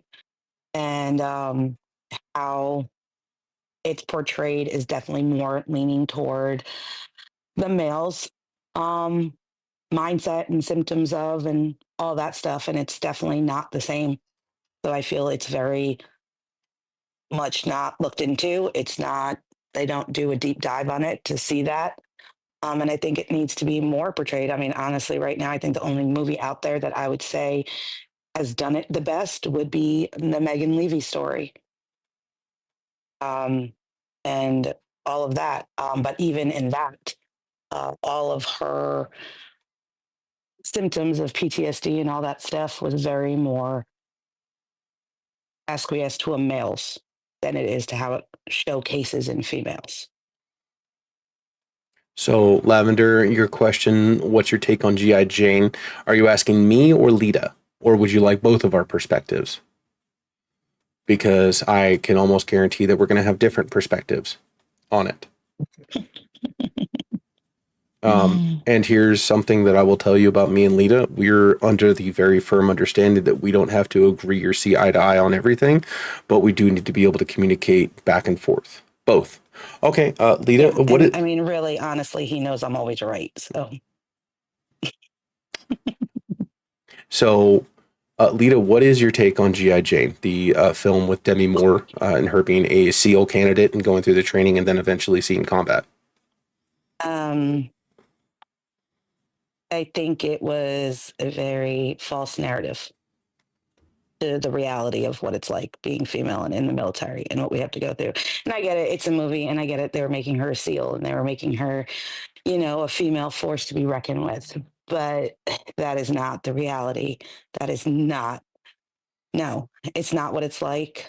I think they lean too heavy on the male female dynamic.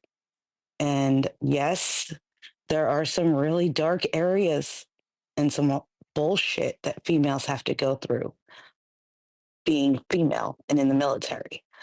Um, do I think it's that heavy?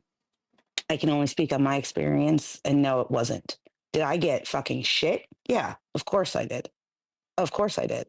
Did I have to perform to the levels that the males did? Of course I fucking did. And of course I should. I have no fucking problem with that. Um, I just felt that they leaned way too heavy on it. They glorified it. And they made it like every female that joined was going to make this earth shattering, feeling breaking service years in. And it's not it at all. So, my take on the movie, that was something that I was forced to watch a number of times because between my two older sisters, my mother, my grandmother, and my two aunts that were living with us at the time, they were all fucking about it. That was one of their favorite movies to go to, because of how it was portrayed.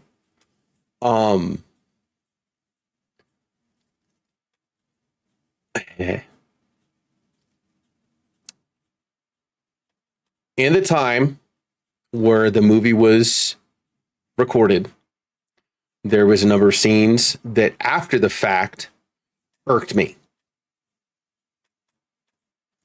In particular, when they were starting the investigation into her private life, and she was being called out because there was a corpsman that they had gone to the beach together, and all of a sudden it was said that they had a relationship, and because they had a relationship, she was going to get kicked out of the military, or she was going to get kicked out of the program.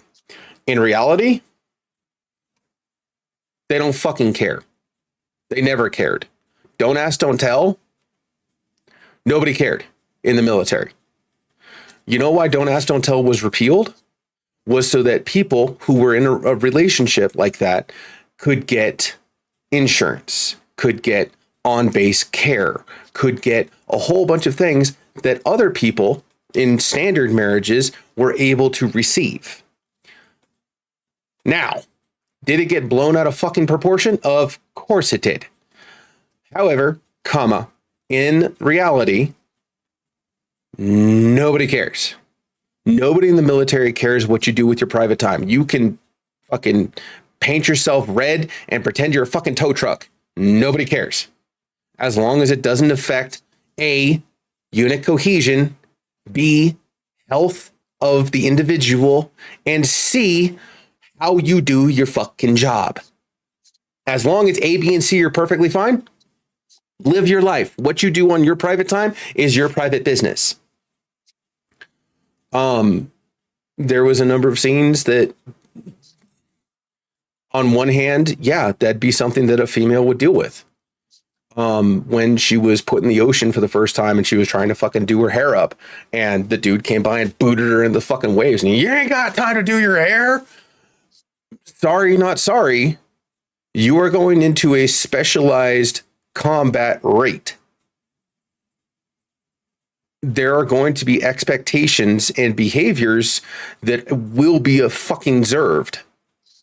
And if they're not, the guy next, if you're taking 30 seconds to do your hair on insertion and make sure that everything is out of your face and you're taking fire, like, the reality of the situation is that would not happen. She went through and shaved her head. That's probably what I would have done. If I had long fucking hair, I'd shave my fucking head. And then guess what? Now you got this fucking bright ass pale dome that you get to fucking cover up with paint. You know, that's the reality of the situation. One of the things when they were going through SEER training and they were going through evasion capture techniques, I'm fucking sorry. The reality of the situation is there are not nice people in the world. And if you're working in that capacity as a spec ops on one of the teams and an actual operator, that's something else that we'll talk about here in a second. It's fucking spec ops and teams people and all that shit. If you're actually operating in that capacity and you are inserted with a team and you are then captured,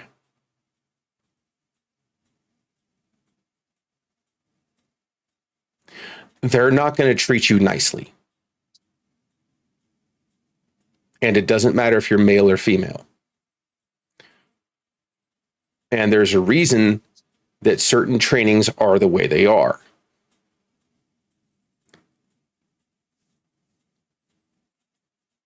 But as a female,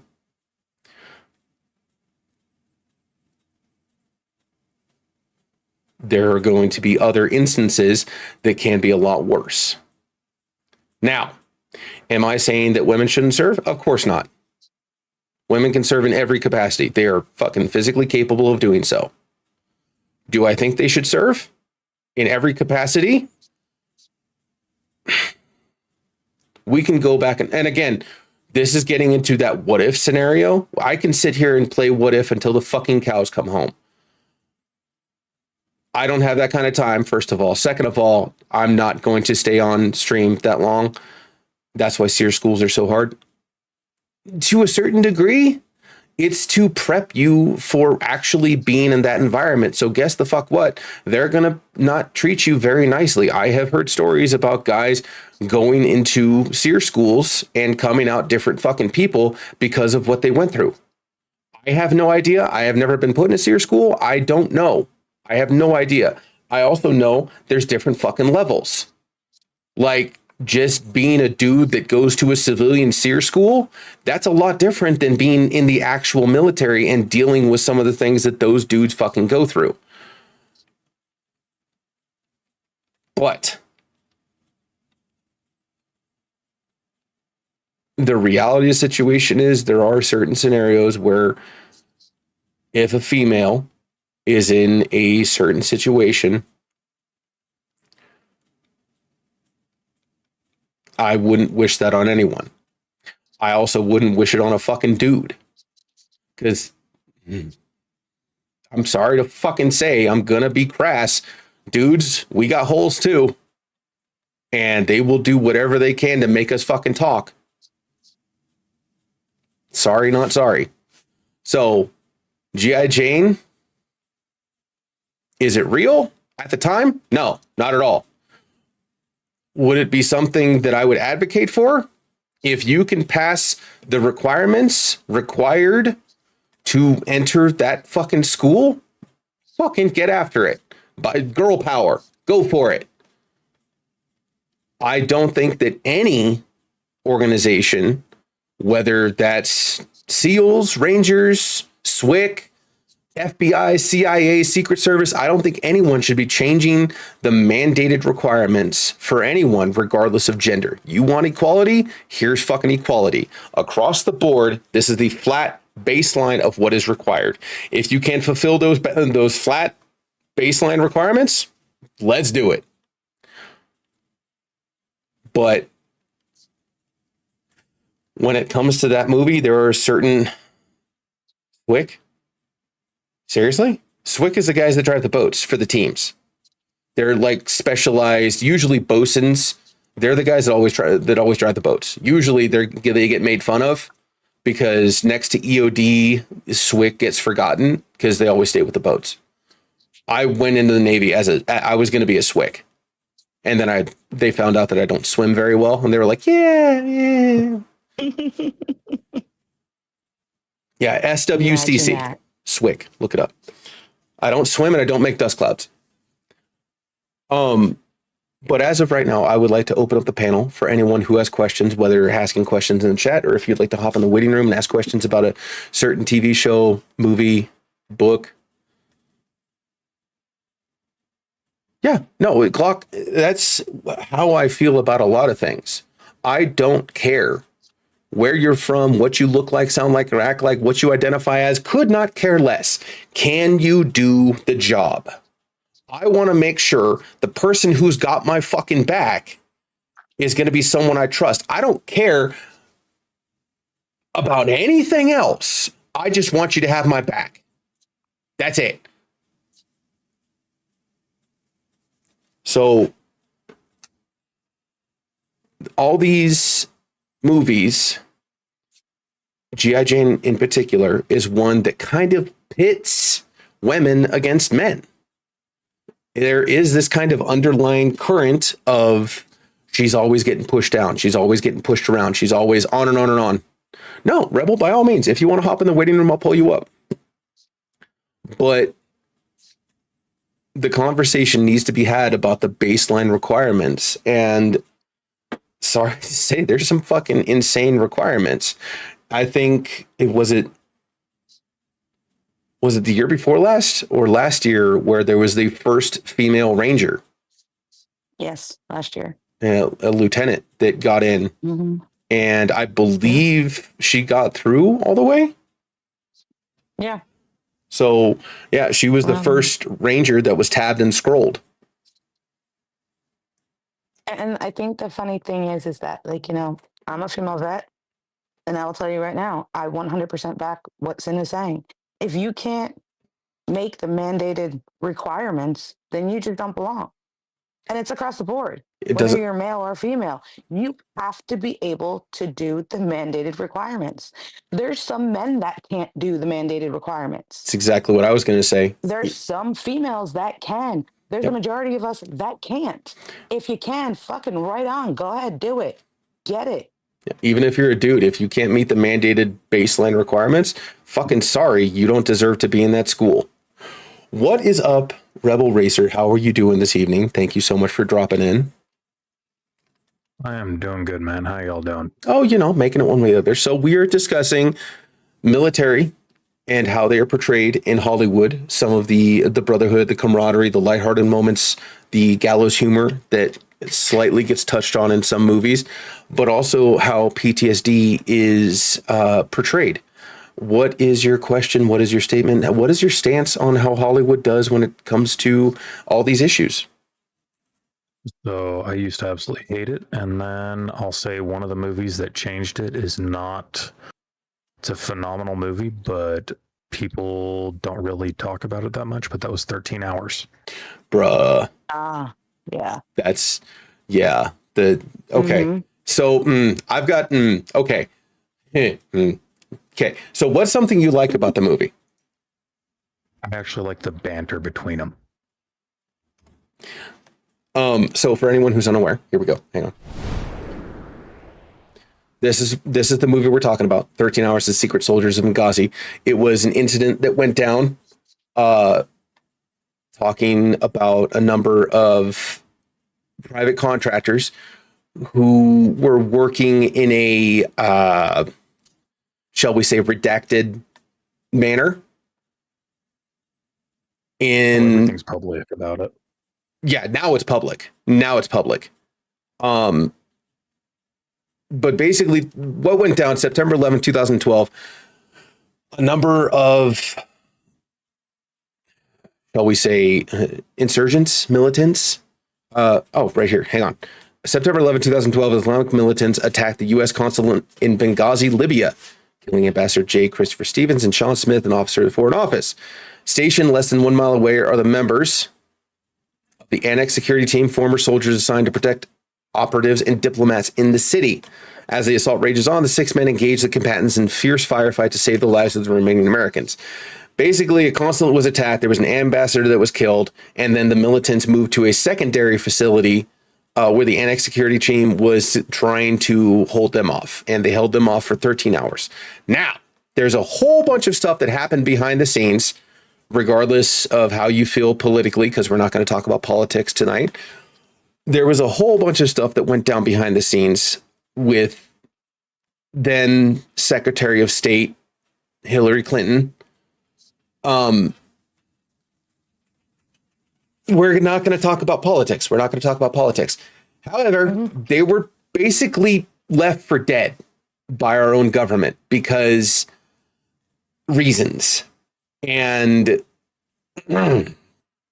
there have been a number of the individuals who were involved in that incident come out in extreme criticism, shall we say, of the leadership that may or may not have been literally watching the events happen and unfold, because satellite imagery is a thing and we can get a live feed of damn near anything. It's a great representation of the military. It's a great representation of the banter and the camaraderie back and forth, the lighthearted moments, some of the shit that happens in the chaos of battle and combat. But I think it's also a great representation of the loss that happens and losing someone who is closer than blood. And it's a hard thing to discuss. It's a hard thing to talk about, but it's a very real thing.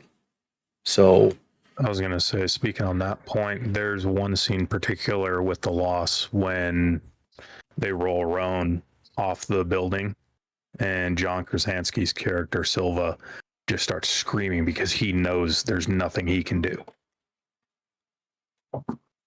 But one of the things I was going to say it also represents very well is the downtime. Because they actually talk about that. Yeah. Because they actually talk about that. They go, dude, we hate the adrenaline dump between. Mm-hmm. Yeah, it's a very accurate representation in between the absolute abject boredom versus the adrenaline pumping moments of sheer. Alexa, turn the chicken on. Are you serious?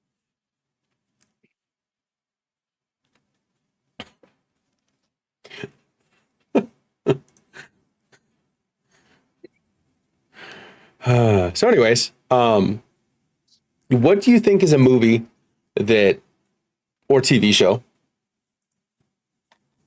that misses the mark completely. That is just so far off that it's almost comical, and they try to be accurate with it.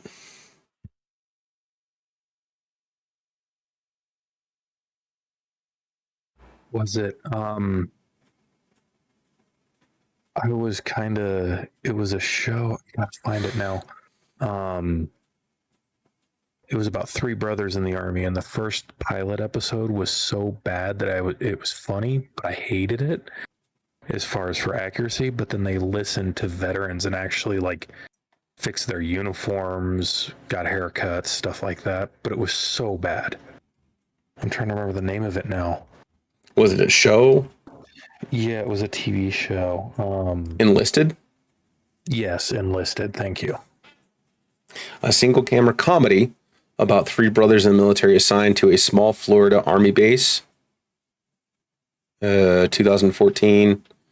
Created by Kevin with Jeff Stoltz, Christopher Lowell, and Parker Young.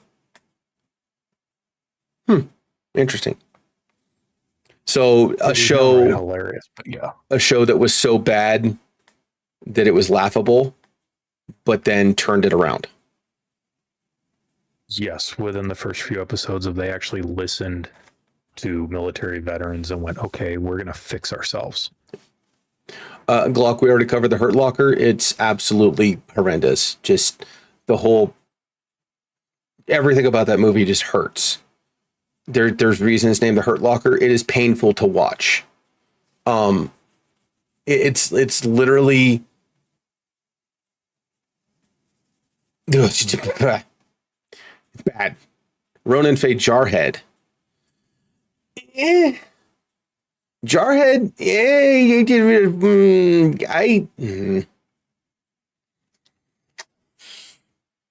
There are some instances. Okay, so we can pick and choose bits and pieces out of every movie that portray us in a good light, or accurate I shouldn't say good light, an accurate light, because it's not always a good thing. It's a good theatric movie, but not realistic. Well, so that was I kind of touched on that earlier. Was the theatrics need to be preserved, because the movie, the show, the book, whatever, has to be entertaining. Because if it's not entertaining, no one's going to watch it. No one's going to participate. No one's going to buy a ticket. No one's going to rent it. So on a certain level, yes, it's a horrible movie. But on a whole other level, it needs to be entertaining for the audience, or else nobody will continue to watch. So on people who know better, what's up? I was going to say another good one that's, hit those spots as far as it hits accuracy for that time frame was Buffalo Soldiers 2001 with Joaquin Phoenix, Ed Harris, and Anna Pran. I don't think I ever saw that. It's like pre 9/11. Oh yeah, Germany, and I haven't seen that one. It's yeah. Wait. Was this the one where he was fucking? He was a supply clerk, and he was basically smuggling. Yes, he was stealing everything he could get his hands on. Yes. I remember this. I remember this movie. I think I saw it one time, and my parents were like, "Fuck that movie." They absolutely abhorred so here's the thing you got to understand about my family. Super pro military, so anything that painted the military in a bad light, they automatically fucking like turned around and walked away from. So I think I saw it one time way back and never again. So yeah, it's one of those I'd recommend to watch, because literally if you look at the poster, the main poster for the movie said steal all that you can steal. I mean, if anyone's ever been in the military, it's not stealing. It's tactically acquiring. It's not stealing. It's requisitioning and appropriation. Just saying. Olympus has fallen. Oh God. Okay. Phenomenal cast. Shitty movie. Great cast. Absolute amazing cast. Oh, God. Driving across the front of the White House lawn in one of the limos while the president is in the back operating an MP5 in his Jordans. No, you're thinking of White House Down. Which White one? House Down is that one with Channing Tatum and Jamie Foxx. Yeah, Jamie Foxx. Which one? Oh shit! I'm thinking is the one Butler. Gerard Butler and the fucking other dude, Morgan Freeman, and yeah. Okay, still amazing cast, great concept. Okay, so there are certain fail safes that happen with our government. There is always a next level down.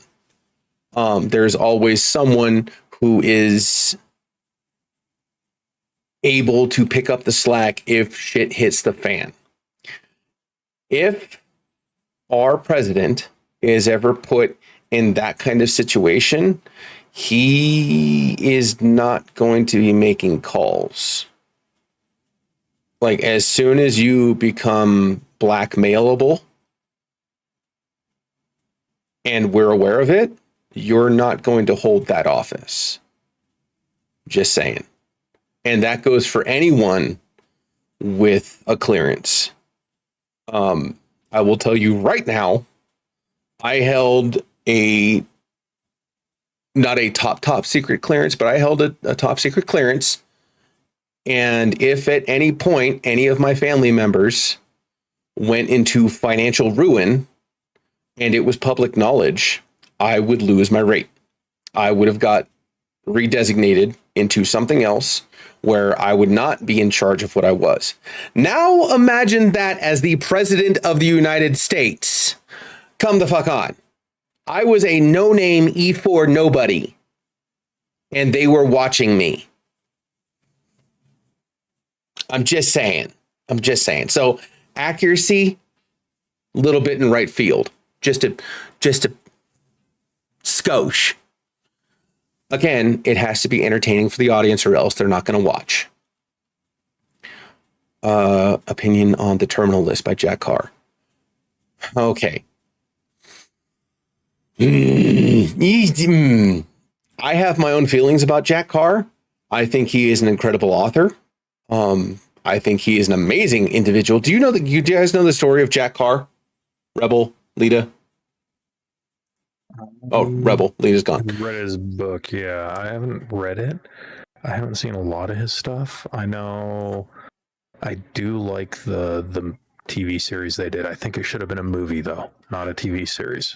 Yeah, anyways, okay. So Jack Carr was a SEAL. He started life as the child of a librarian. And for some reason, he just devoured books about the military. And he decided at an early age, he wanted to be an author.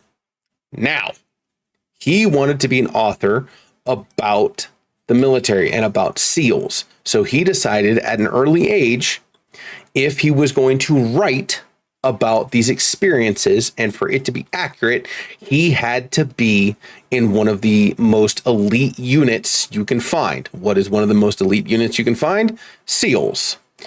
So at a very early age, he decided, I want to be an author, but by way of being an author, I want to be on the teams. So he went through military. He went through boot camp. He went through the SEAL selection process. He became, as far as I'm aware, he was an actual operator on the teams. Oh, we were going to talk about that. Yes. Okay. So hang on. We'll talk about that in just a second. He became an operator on the teams, as far as I'm aware, and he actually went into a number of incidents as an operator. And for a number of years, that was in full capacity. He eventually retired and became an author writing with his knowledge. And that's why his books are so good. As for the show, I think they did a pretty good adaptation. I think his shit is amazing. he himself is a pretty fucking incredible dude. Yeah, if you want a pretty good representation. It's used as a subplot in the show SEAL Team.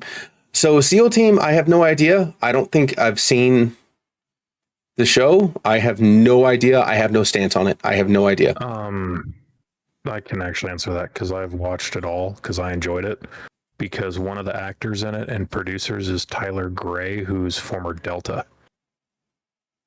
If you ever see it, he's the guy with the really messed up arm because he got medically retired after getting blown up.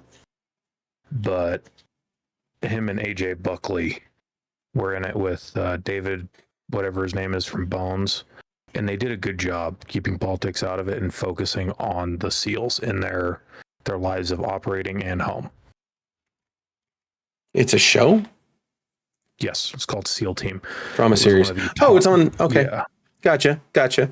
I may have to tune into this. Okay.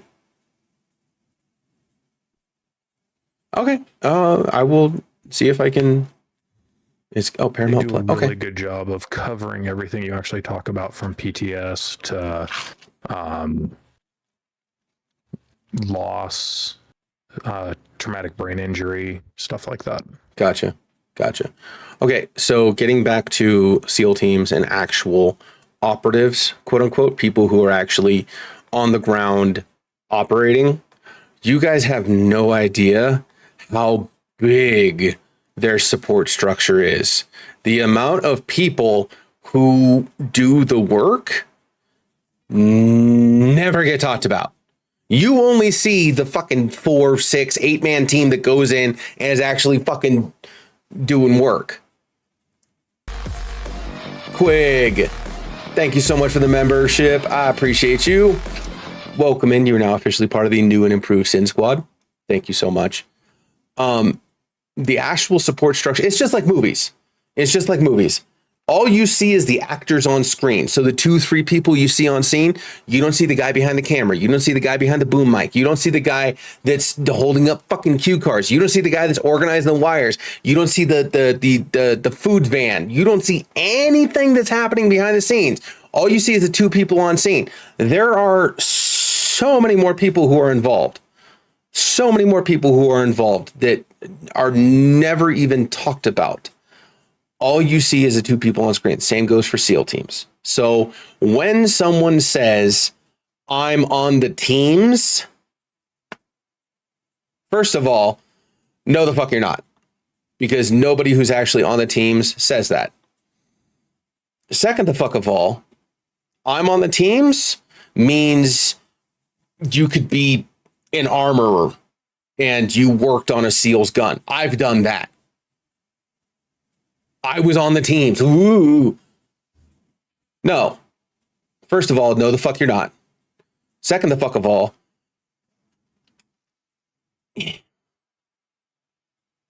Every part of me is wanting to be like, wait, you worked on a SEAL's gun? Are you gonna write a book about it? yeah, right. Jesus Christ. I'm gonna write a book about the rifle I got in a box with a note inside it that said, if you touch my sights, I will find you and I will kill you. Not even kidding. Funny Navy story time. Actually, you see Michael Bay, a few movies actually cast as an extra. Michael Bay is a whole other, yeah. But if you say you're a SEAL, okay, you may be a SEAL on a reservist team, someone who they hold back. You may be someone who possibly went out for SEALs. Anyone who is actually operating, they're not going to say shit. They're not pry it out of them, or you really got to earn their trust. Not even then. They're probably not going to fucking tell you. What's going on, Dittman? Anyone who's actually operating, they're not going to fucking tell you. I saw a comedy show one time where somebody was like, they're doing crowd work, and the comedian was like, what do you do, sir? And he's like, I'm a SEAL. First, the fuck of all, no, the fuck you're not. Second, the fuck of all, no, the fuck you're not. So, as we wind down, because I'm going to start wrapping this up, I've been talking for about 3 hours now.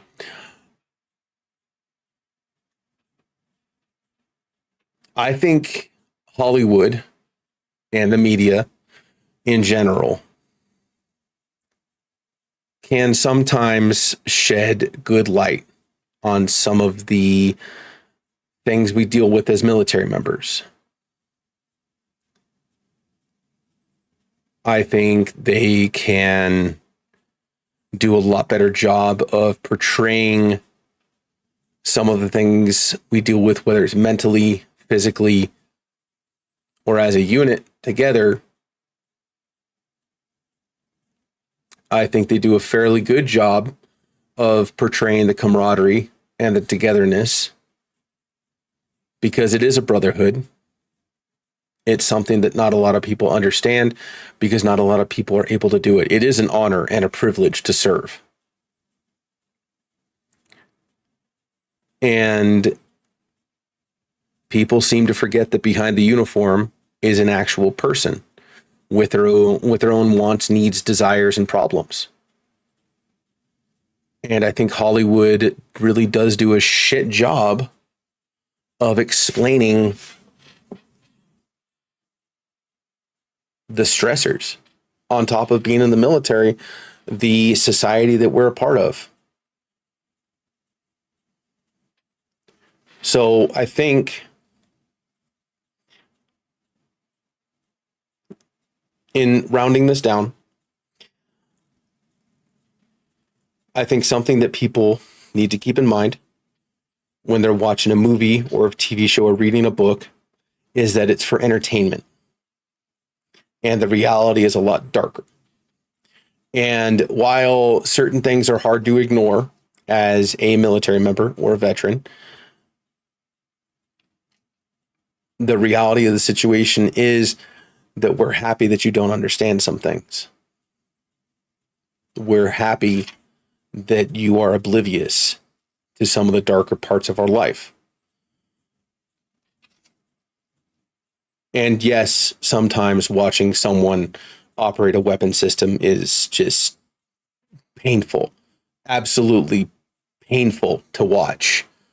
There's a movie in particular where someone literally loads rounds in a magazine backwards, inserts it into the weapon system, and slams the bolt forward and then fires a shot. I'm sorry, that's inexcusable. I don't know if they were Quig. Thank you so much for upgrading your membership. I appreciate you. Holy crap. You're fucking amazing. Thank you so very much.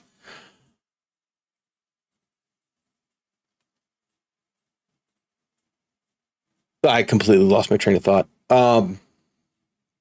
Loading a weapon system backwards. Yes, the accuracy of certain things. Like, seriously, you could have just employed a single military member and they would have watched that and been, what the fuck? The fuck did you just do? No, we need to re-record that scene because you're a dipshit. Oh, I think you're going to like SEAL Team then, because the actors made their kits their own. Okay. Inaccurate detail, just a little bit of attention to detail. Now, I don't need you to be like 1,000% accurate every single fucking time. I get it. Some stuff is going to slip through the fucking cracks, but there was one I did. I can't remember what it was. Oh, Nobody, the movie Nobody with that one guy. I can't remember his fucking name, where in a scene he was like, I was holding a Glock 9mm, and you literally, there's a shot of the gun as they're sliding up his hand, and on the side of the gun it says 45 auto. The one I hate was G.I. Joe. Oh God, I don't want to. No, we're not. Okay, these are some of the movies that are just so bad. I think I got kicked out of the theater because of the. I went to see it with my ex-wife, and I was yelling at their uniforms, going, "You're mixing blues and A's. What the fuck?" I was still active duty when it came out. Oh Lord, it was so bad. We can sit here and name movies like that for all night. There's so many. I think one thing that always drives me up a fucking wall, and it is one of the easiest fucking things: a salute. Universally gets that reaction. Watching someone do a or a or a like I'm like, just stop. Just stop. Just I can give you 10 minutes of instruction and I can make you pop tall and salute like you've been doing it your entire fucking life. Just hire Hollywood, please. If anyone is listening and is a producer or director or whoever, and you're watching, please, God, just hire someone who was in the military, preferably not a shitbag. Like just someone who knows their ass from a hole in the ground. Yeah, a bad salute is icing. I've serious. Yeah, same. I've turned off a movie before where something was happening and someone popped tall and cranked off a fucking salute, and I was like, and I fucking like got up and walked out. And I remember my ex was like, "What the fuck?" And I'm like, "Not watching it. Sorry, I refuse." She was like, "Seriously? Seriously?" I'm like, "Yeah, seriously, I refuse." But anyways, if I say you could always bring up Act of Valor. Bring back to what? Bring up Act of Valor. Bro. I remember when that movie was coming out and there was so much hype. Okay, yeah, we're just Battleship. No. Just okay. Let's just ignore the entire movie was built off a board game that had nothing to do with aliens. Absolutely Sank my Arleigh Burke. nothing to do with aliens at all whatsoever. They saying you want to drift the Missouri? I'm going to hurt you. Okay. I'm playing World of Warships too, which makes it funnier. Okay. They unmothballed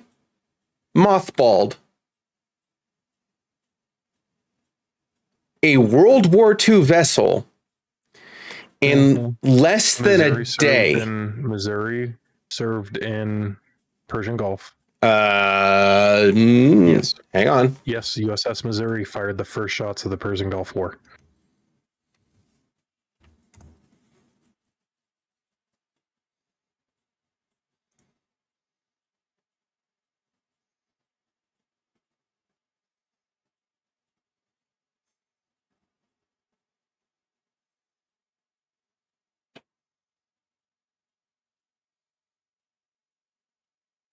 Korea, 1953. Reactivation, 1984 to 1990. Yeah, you're right. It was reactivated. Okay. So it was put in mothballs. It was deactivated. I wasn't aware that it was reactivated. I didn't know that. I know that I thought it was put in. Missouris have been reactivated. I thought it was the Iowa's class. I thought it was put on mothballs after Korea. It was reactivated. And then during, February 1991. Okay. Yeah, because the New Jersey was in Vietnam. 1998, it was made a museum. Okay. 1944 was its last active, and then it got retrofitted and rebuilt and repurposed into modern is kind of a for the time. For the time. For the time. Sure. 1998. Tomahawks. Okay. I think it got one of the least Tomahawks.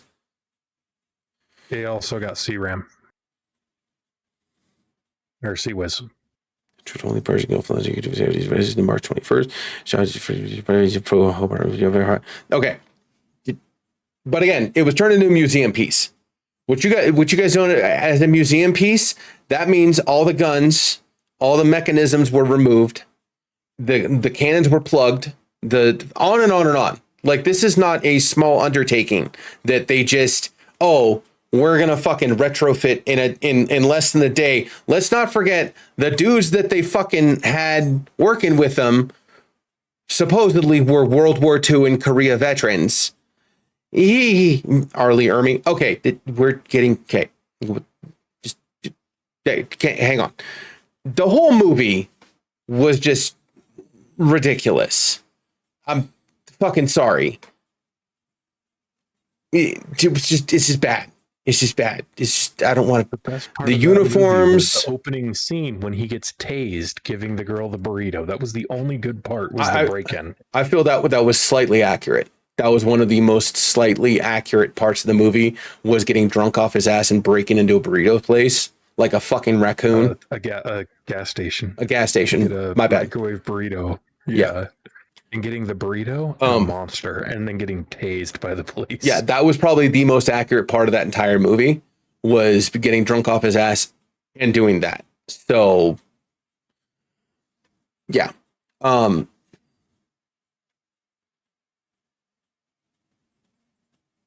Arlie Ermy.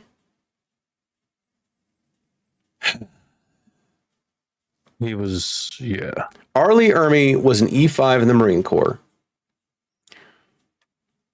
who then got promoted after the fact to E7 so he could go by gunnery sergeant.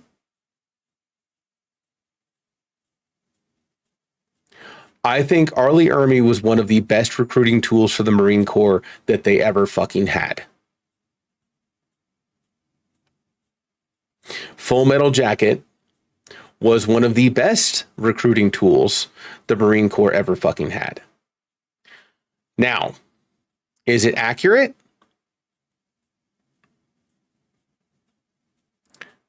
Just like everything else, parts of it, yes. For the time, yes.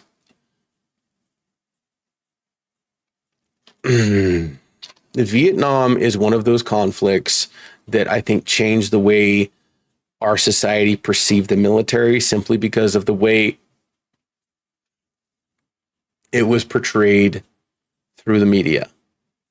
It was the first conflict that we ever had regular motion picture and audio.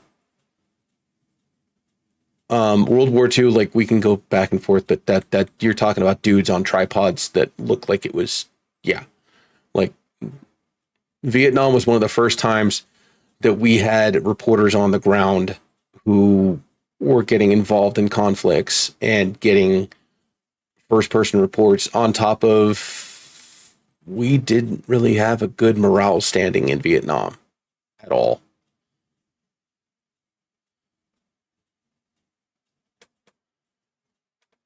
Men of Honor, another good representation, a lot of which has been romanticized and changed. Radio Mafia, okay, just give me a few. Hang on. Full Metal Jacket, it's an amazing movie. It's an amazing movie. The production value, the story, it's very entertaining. Accuracy? Okay. Rebel, I know for a fact, when I went through my shoot quals in boot camp and A school, we were policed like a motherfucker after any day that we shot. Oh, yeah. I'm not kidding. First of all, we didn't have firearms. We didn't have real ones anyway. Second of all, the one firearm that we had in a compartment, the firing pin was removed, the barrel was plugged, and the magazine was capped. So even if you did in boot camp somehow smuggle some live ammo, you couldn't use the M9 on duty anyway. I know the branches are different. Everything is different. But if you got caught with live ammo, you didn't want to be that person. Let's just put it that way. Okay. Oh, yeah. Just the accuracy of the boot camp. And that's something that hasn't changed since ever. Fucking forever. I think we could take that back to Greek days with bows and arrows. They were like, here's your bow. You get arrows after you fucking graduate boot camp. Like, not even, that's probably, yeah. So, We'll say, though, there's always dumbasses, and where there's a will, there's a way. is normally a thing people would say, but now that I said it, I go, no, it's not where there's a will, there's a way. Where there's stupidity, it's going to happen. I'm not saying it's never going to happen. I'm saying it's rare. And on those few occasions that shit does go sideways, you don't want to be that person.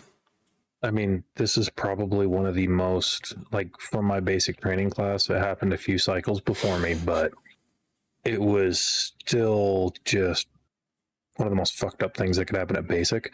Was they were showing, you know, part of the section of basic when I went through was we went through crew served weapon systems, and they had a 50 cal setup, and, you know, they had dummy rounds. Well, somehow a live round got linked into it, and they were sitting there racking it, and a dude fired it and shot someone in a fucking bleacher with it. Jesus Christ.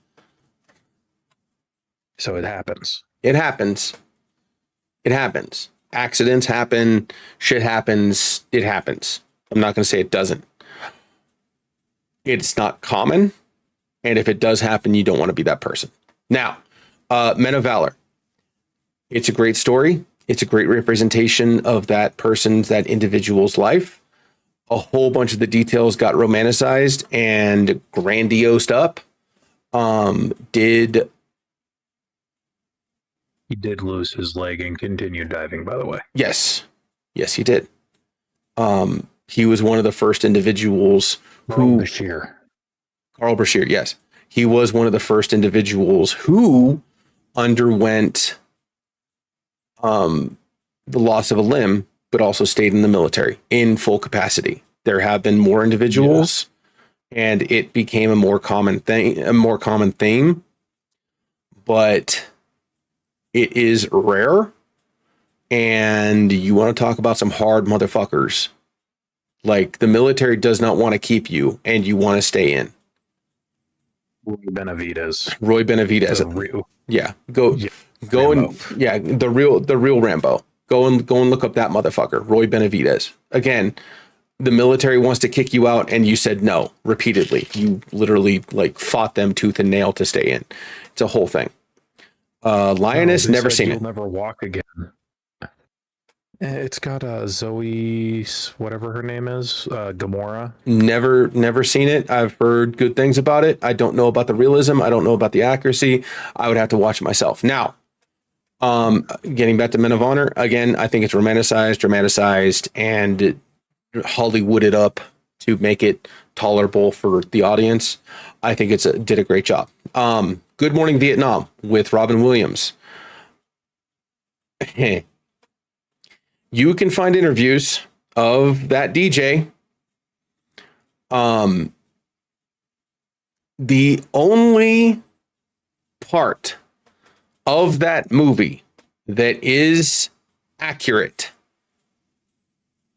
was there was a radio DJ in Vietnam that gave English classes.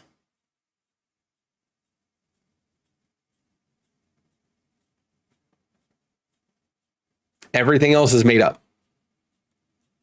I didn't know that. I just assumed it was all made up entirely. Nope. There was a radio DJ that was brought in from the Air Force who had and he even explained the catchphrase "Good Morning Vietnam," where it was this long "Good Morning Vietnam," and it was like in the middle of it, you're trying to change tapes, you're trying to make sure everything's good to go for the day, and you're doing this, and you just woke up half an hour ago, and he's like, more often than not in the field when the soldiers heard "Good Morning Vietnam" was "Fuck you," and that was the response. The entire movie is they took writer's license and took the fuck off with it. None of that is true. He was never involved in a conspiracy to take out a detachment of Viet Cong who were living in that area. He was never involved with a girl who was the sister of a Viet Cong leader. He was never sent in the jungle to go and interview people in the field. He on and on and on and on and on, that whole thing. Now, to his credit, Robin Williams did in fact spend a number of weeks talking with that individual, the DJ, and getting a feel for him and his character and who he was. And then all of it just got Robin Williamsed up. So, yeah. Shadow? I have a obsession with that book series. I've been reading Lee Child books since I was a teenager. I love those fucking books. It's part of the reason I got into the military. His entire demeanor, his attention to detail, his moral code where he sees everything in shades of gray and right and wrong. And if you're wrong, I'm going to find a way to make it right. It's part of who I am.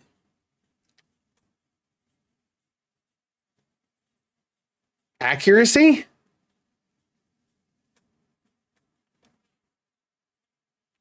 I think he does a really good job of dramatizing a very menial and boring job. Yes, Ronan, I recommend the show to every single person. If you have an Amazon Prime account, you need to go watch Reacher. You need to clarify, not Tom Cruise Reacher. No, do not watch Tom Cruise Reacher. Also, I just learned something too about the Good Reacher series. I didn't know this, but the actor that's portraying Reacher is actually an Army vet. Yep, from what I understand. I have to.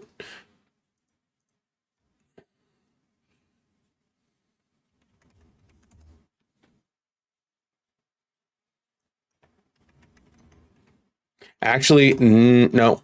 Hang on. I'm not sure.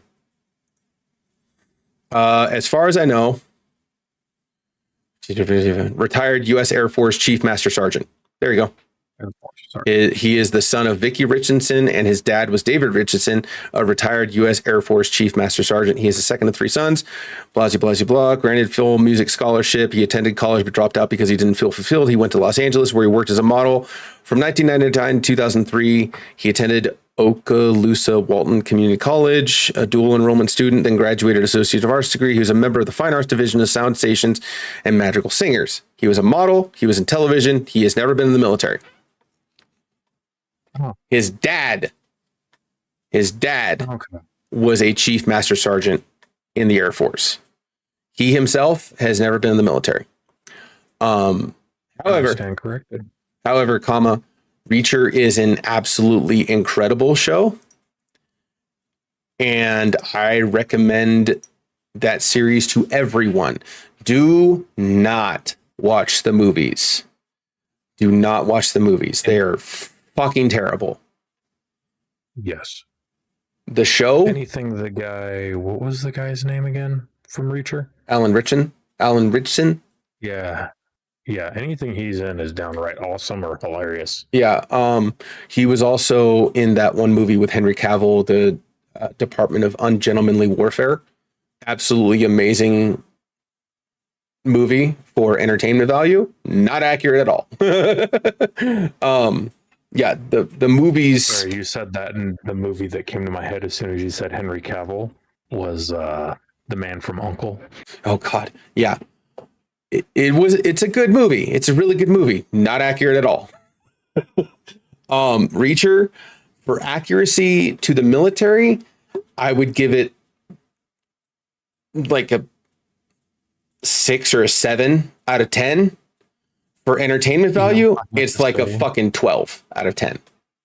Oh yes, off the charts for entertainment. For accuracy to the military, it lost me on accuracy on the first season when he picked up a Desert Eagle and went, "I'm going to use this. I'm a big guy. I need a big gun." I'm like, well, if you read the books, that was the only gun that was available.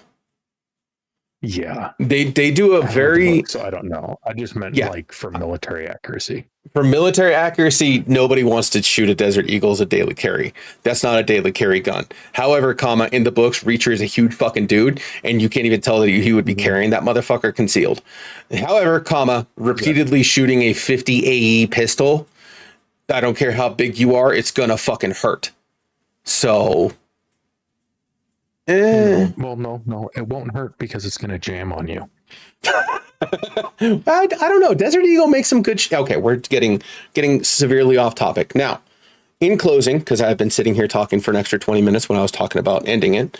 Oh shit! Sorry. Yeah. No, we got severely distracted. Yeah, 6'5" brick shit house. Yes, that is a perfect example of Jack Reacher. In closing, like I was saying, Hollywood, I feel, does a really good job of entertaining the audience. They know what people like. And for some reason, warfare and combat have become a romanticized topic where I don't think people should be entertained by it. At the same time, it's been happening for millennia. Just I talked about Gladiator. It's been happening in the Romans, back in the time of Romans. Literally, what people were going to the Colosseum for, they were watching shows about warfare. It's the same fucking thing. Now it's just changed and evolved to be on a fucking TV screen. I think we have changed the narrative in that the mental pain and anguish that military members go through have now become slightly faux pas in society, and people don't know how to deal with it. So when it comes to issues like that, we need to find a way to communicate our needs to our partners, whether it's our friends, whether it's our family, whether it's our spouses. But it comes from a state of the individual, because each person handles trauma and PTSD differently. And it doesn't matter if you got it in the military or if you got it from a bad relationship or a bad childhood. We need to be able to talk. When it comes to, what was my last point? Rebel, help me out. Communication? No. Okay. When it comes to accuracy in movies to the military, everything needs to be taken with a grain of salt. And a lot of things get romanticized and dramatized to make it more entertaining. That is not the reality of war. But I think a lot of people now are understanding that as our society has changed. But regardless, in closing, one of the best ways that I tell people to support veterans, to support military members, is to be present. I don't need you to solve my problems. I don't need you to talk to me about it. Hell, I don't even want to talk about it. Just be present. My best friend right now that I go to when I'm having a bad mental health day and PTSD is kicking me right in the fucking dick is a civilian. He has never once served. He has no connection to the military whatsoever. But he is always available. He always answers. He never judges. And while I haven't called him in I don't know how long, I guarantee you right now I could call him up on the phone and he would tell me the same response he always did. Come on over. I just turned the barbecue on. We'll smoke a couple cigars. We'll drink a couple beers and we'll eat some good food. And we would. We would sit around the fire. We would hang the fuck out. We're not going to talk about what I'm dealing with. He's just going to be present.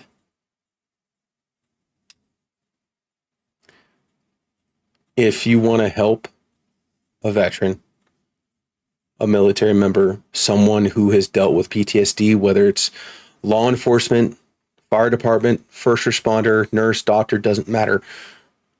Just be present. Be available.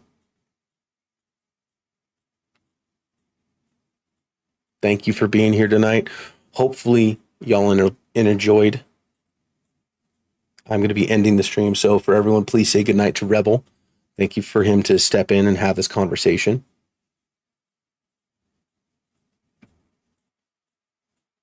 Good night. Have a good night, everyone. And I will see you later. As always, you know how I like to leave you with my 2 rules. Rule number 1, don't sweat the small stuff. Rule number 2, everything is small stuff. Every day is a new opportunity to do better than you did yesterday. Try to take advantage of it. It's not always easy. It's not always fun, but you only find what you look for. And if all you ever look for is the bad shit, that's all you're ever going to find. Focus on the positive, disregard the negative. Your life will start to get better simply because you have changed your perspective of your reality. It's not going to be tomorrow and the next day, but eventually you will find it has gotten better. Promise you, as long as you keep on pushing forward. Thank you so much for your time, attention, and patronage. I appreciate each and every one of you, but I need you to do me a favor. Take care of yourselves. Eat good food, drink water, take your meds, and get some rest when you need it. But on top of that, take care of your mental health, which is just as important. Find time to de-stress, decompress, and drop some of that baggage you've been carrying around. Get lost in a movie, a book, a TV show, whatever you need to do, but do something for you. Because you are valid, you are important, and you matter. Even if you don't think you matter to anyone else, you matter to us. We want to see you back here. Please take care of yourselves.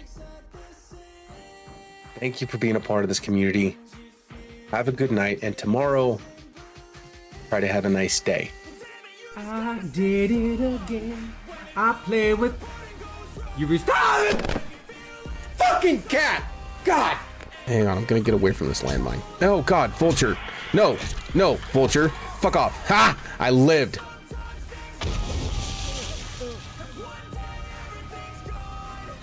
Am I a basic white bitch? Fuck it, I am. Rawr. Dickspur. Got it. Jesus Christ on a. Ah! No, I need